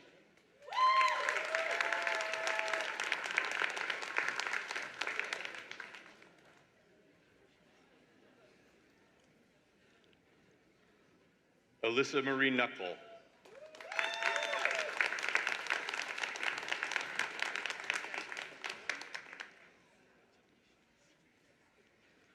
Nancy Dale.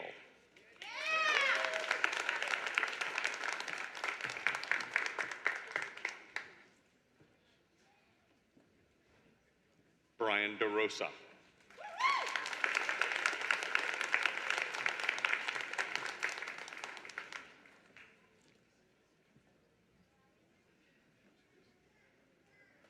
Rachel Elise Kelly.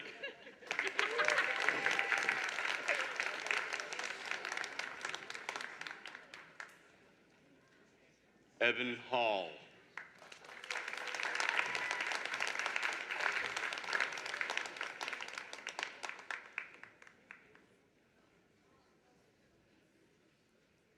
Patel Mahendra Kumar.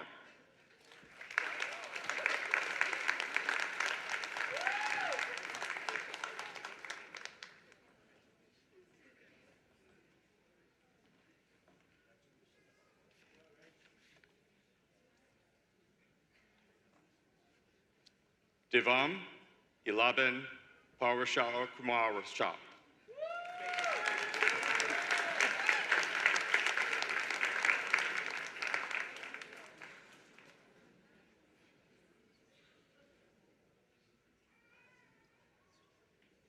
Shrivangi Sanjay Kumar Patel.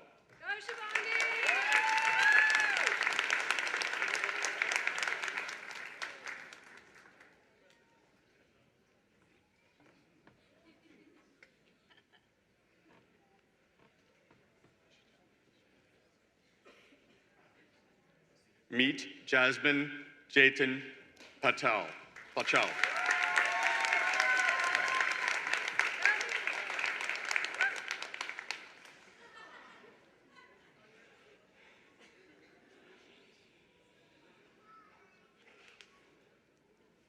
Rajvi Shadra Heresh Vanodia.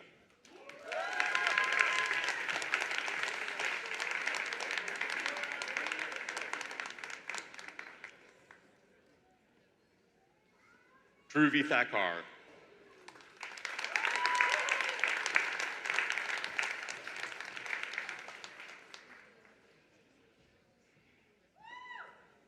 Swara Anup Shah.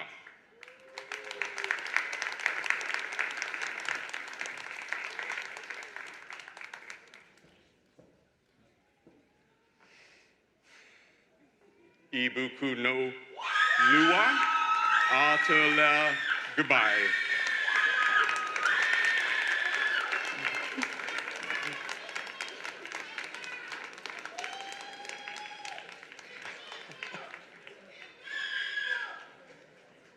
Kush Chungwala.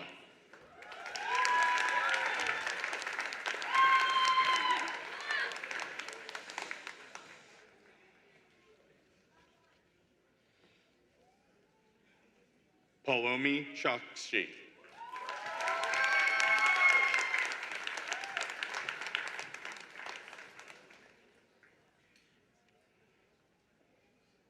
Priya Rathod.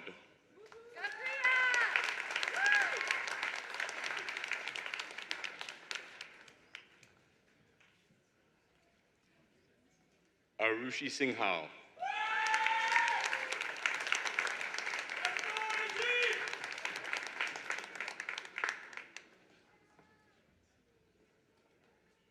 Mahi Vyas.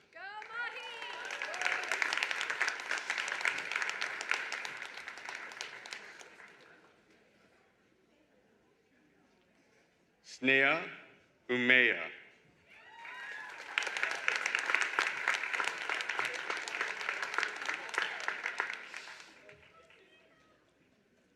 Mujahid Shahid.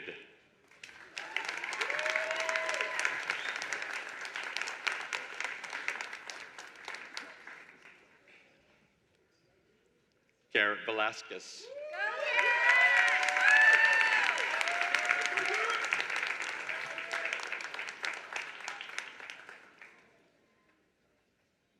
Shailin Patel.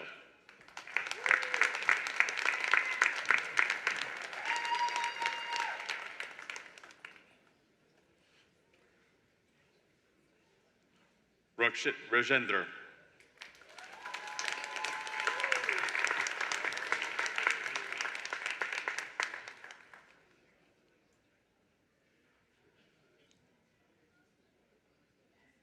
Rohit Dumpala.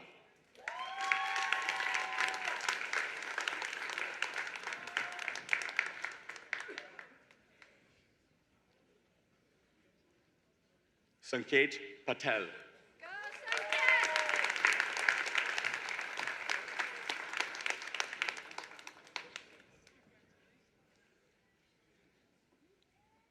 Gayatri Karne.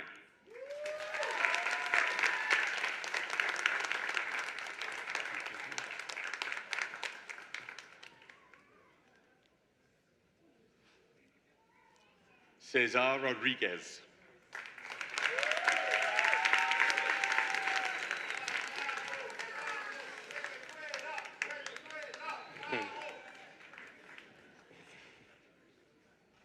Rainin Al-Nahi.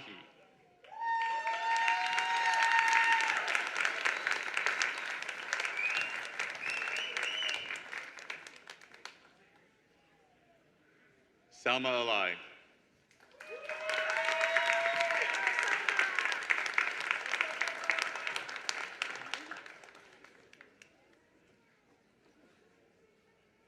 Brooke DeGiovanni.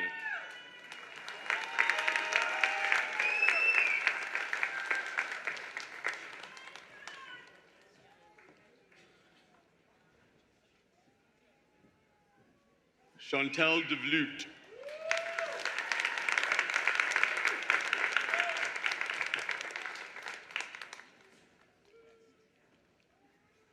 Ben Duggan.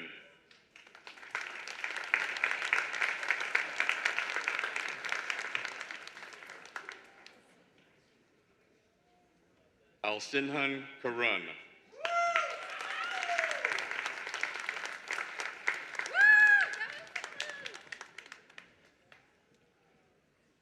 Connor Lofthouse.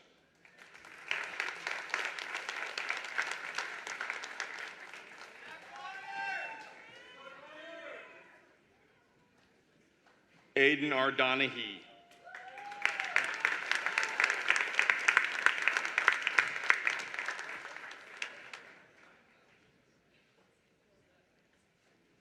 Alexis Winston.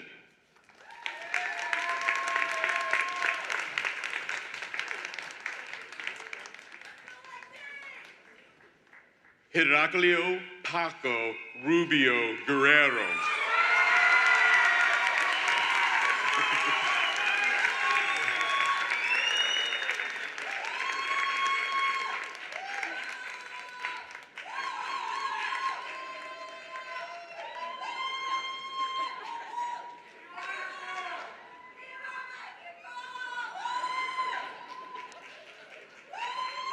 Elani Wilkins.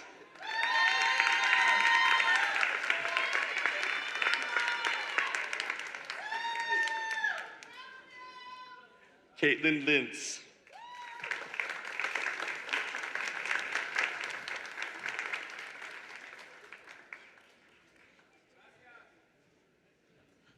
Christina Marinos.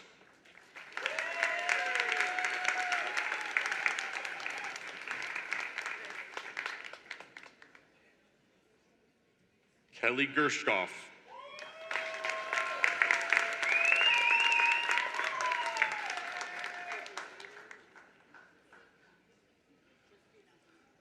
Jose Samayoa.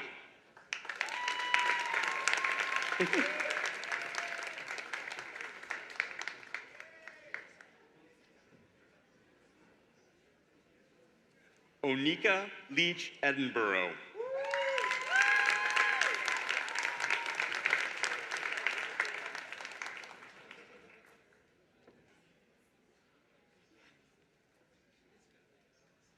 Jesus Manuel Martinez.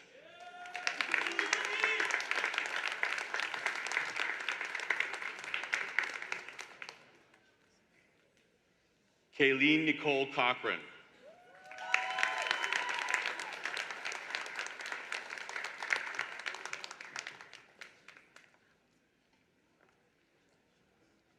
Katie Kimsick.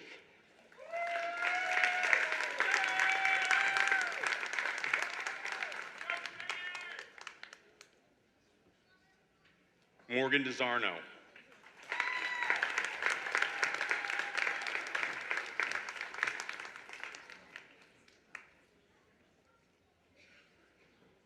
Nathan Puppelman.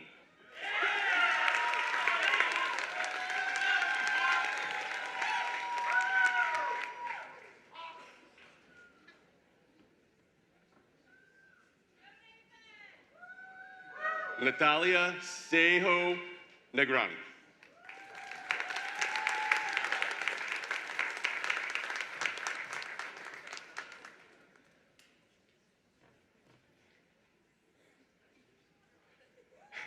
Mary Carmen Arturo Gonzalez.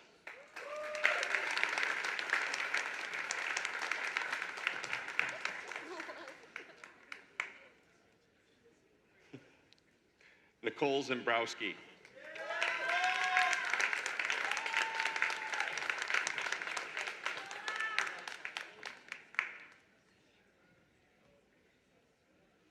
Camille Rosa Lebron.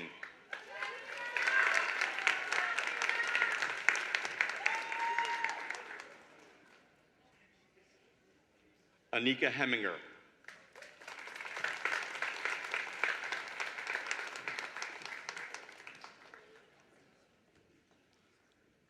Angela Maria Diaz Romero.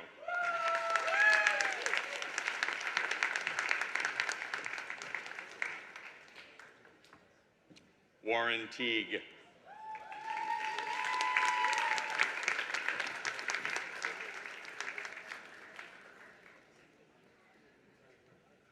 Shane Jansen Casey.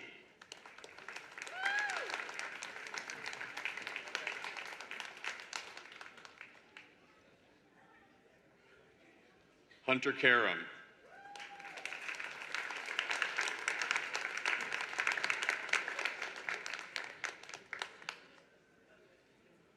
Joshua Peter Clark.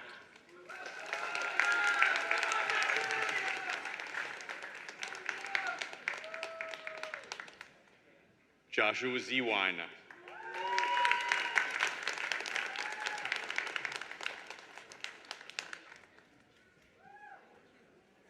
Olivia Klucki.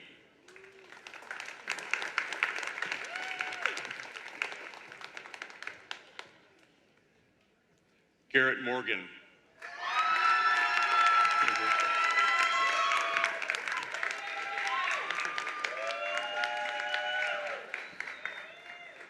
Madison DeSanto.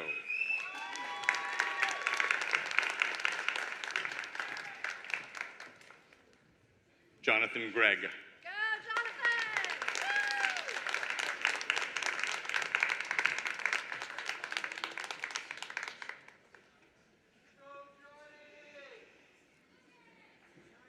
Zi Jiang.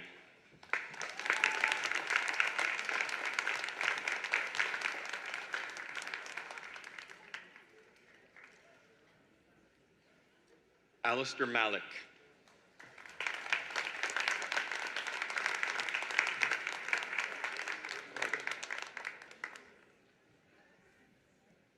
Noura Ragab.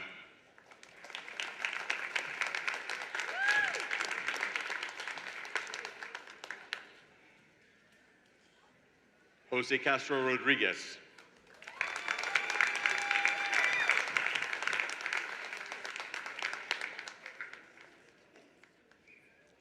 Ebay Betty Chen. Good help.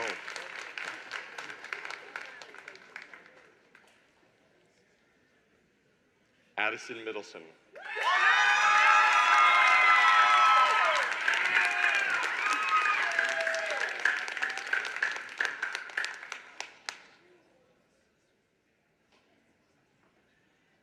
Andrea Tess Bednarowski.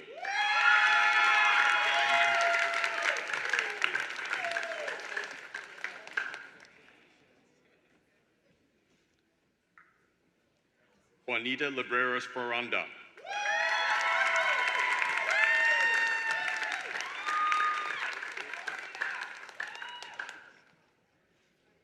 Grace Danforth.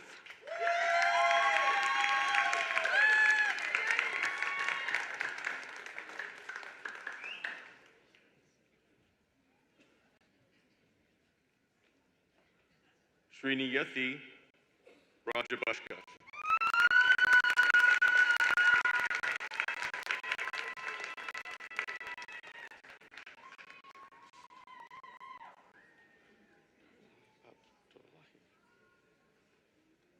Afsana Abdullahi.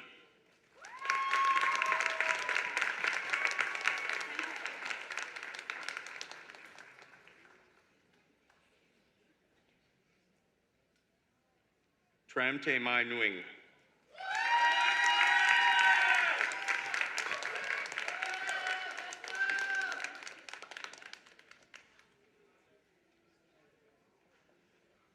Gutsaf Kalathia.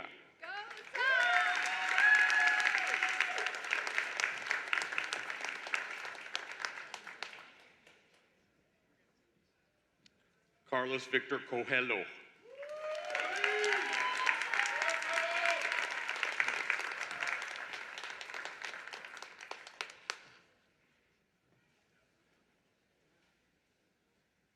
Yuqing Zhang.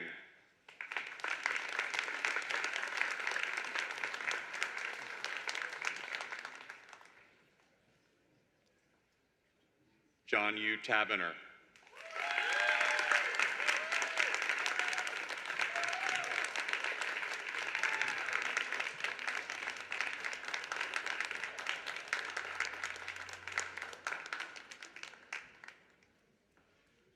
Chiluba Mulenga. Methuselah Mulenga. Sorry, Methuselah.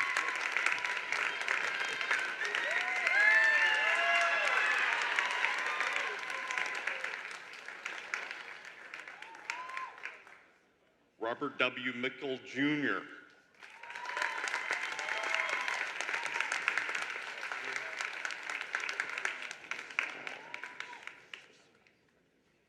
Rahul Srivastava. Pride.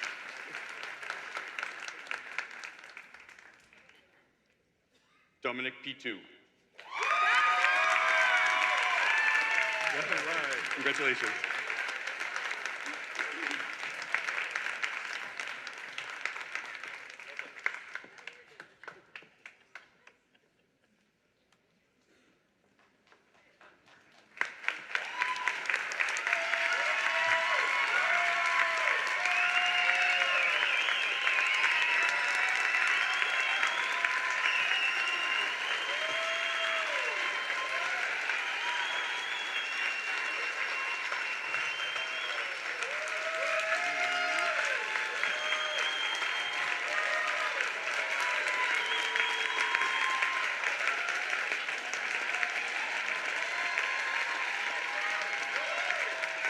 All right, very good.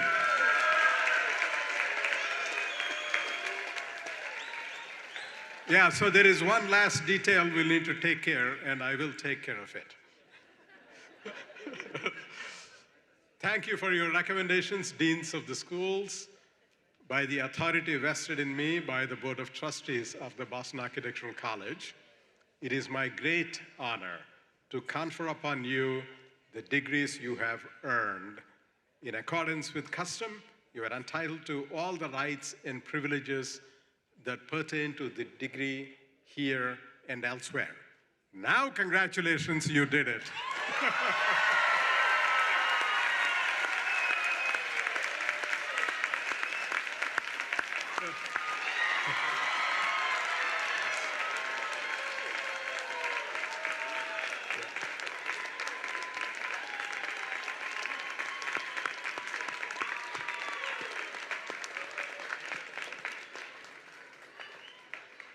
It is now my pleasure to invite Janet Roche, Chair of the BAC's Alumni Council, to congratulate the graduates who are now our brand new alumni. Janet? Thank you.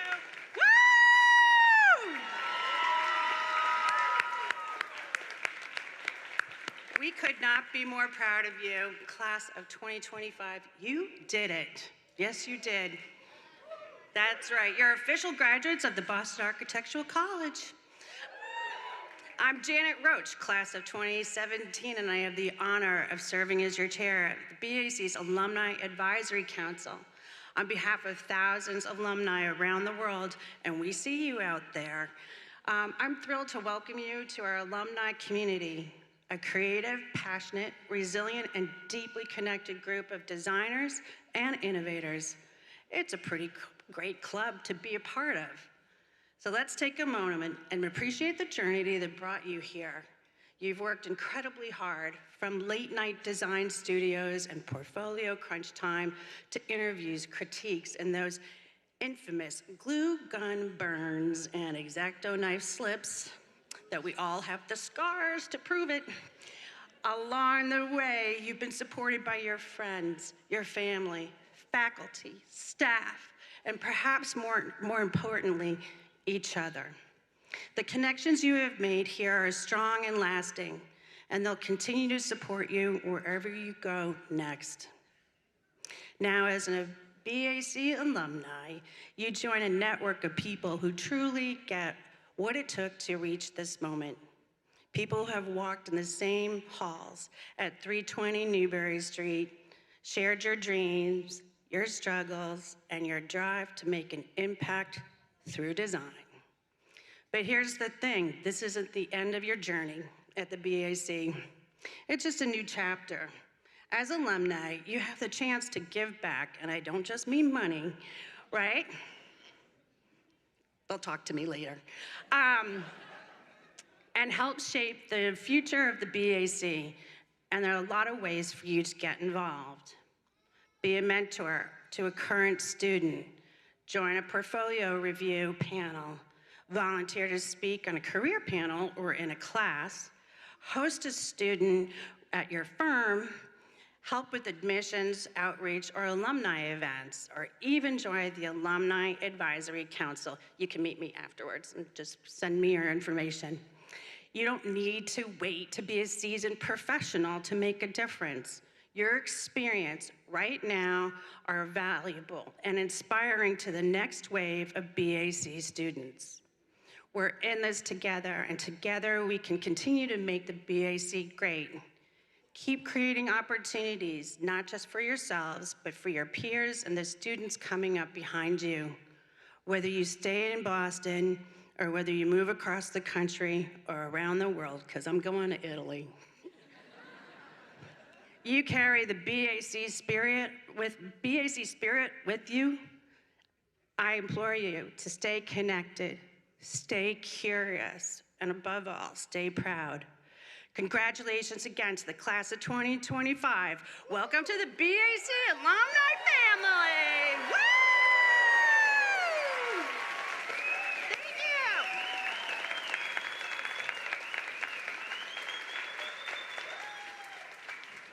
So we are going to do something fun and a photo op you are all going to remember. We've been talking about what theme all day long here? The marathon. Okay, graduates, now open up the degree holders that you all got. And the stage party, open up the folders you got. Guess what you have?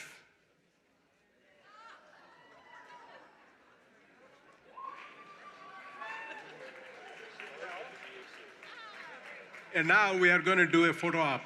So I'm going to take a photo of all of you from here, right? Okay, so stand up and hold it up.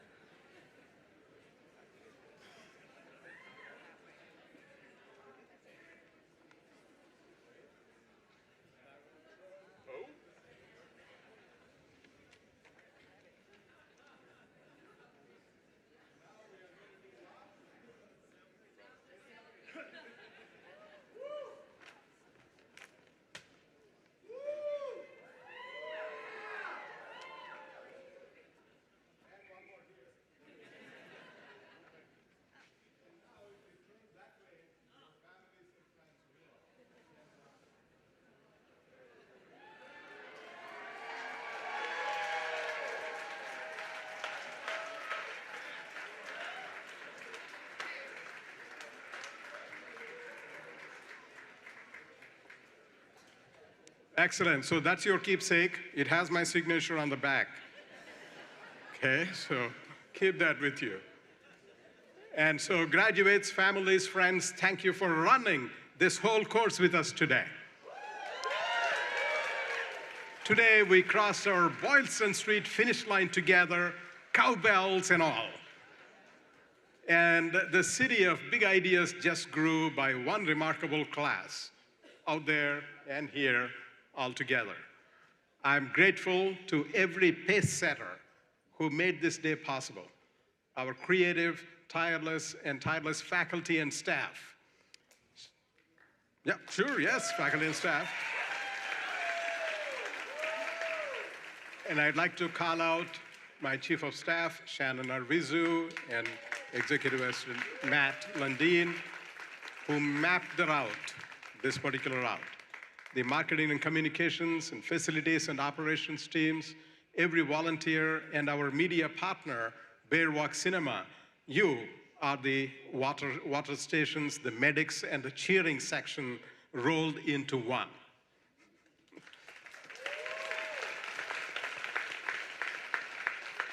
Class of 2025, your race now widens to the world. Keep Boston's marathon spirit, run toward tough problems, pull someone else up the heartbreak hill, and never make small plans.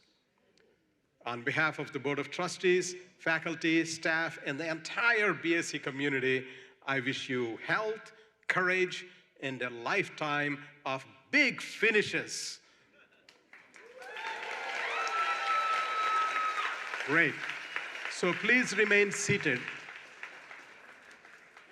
Please remain seated while the stage party exits, followed by the graduates, and then the rest of the audience. These commencement exercises are now concluded. As I'd like to say, live long and prosper and keep running. Thank you.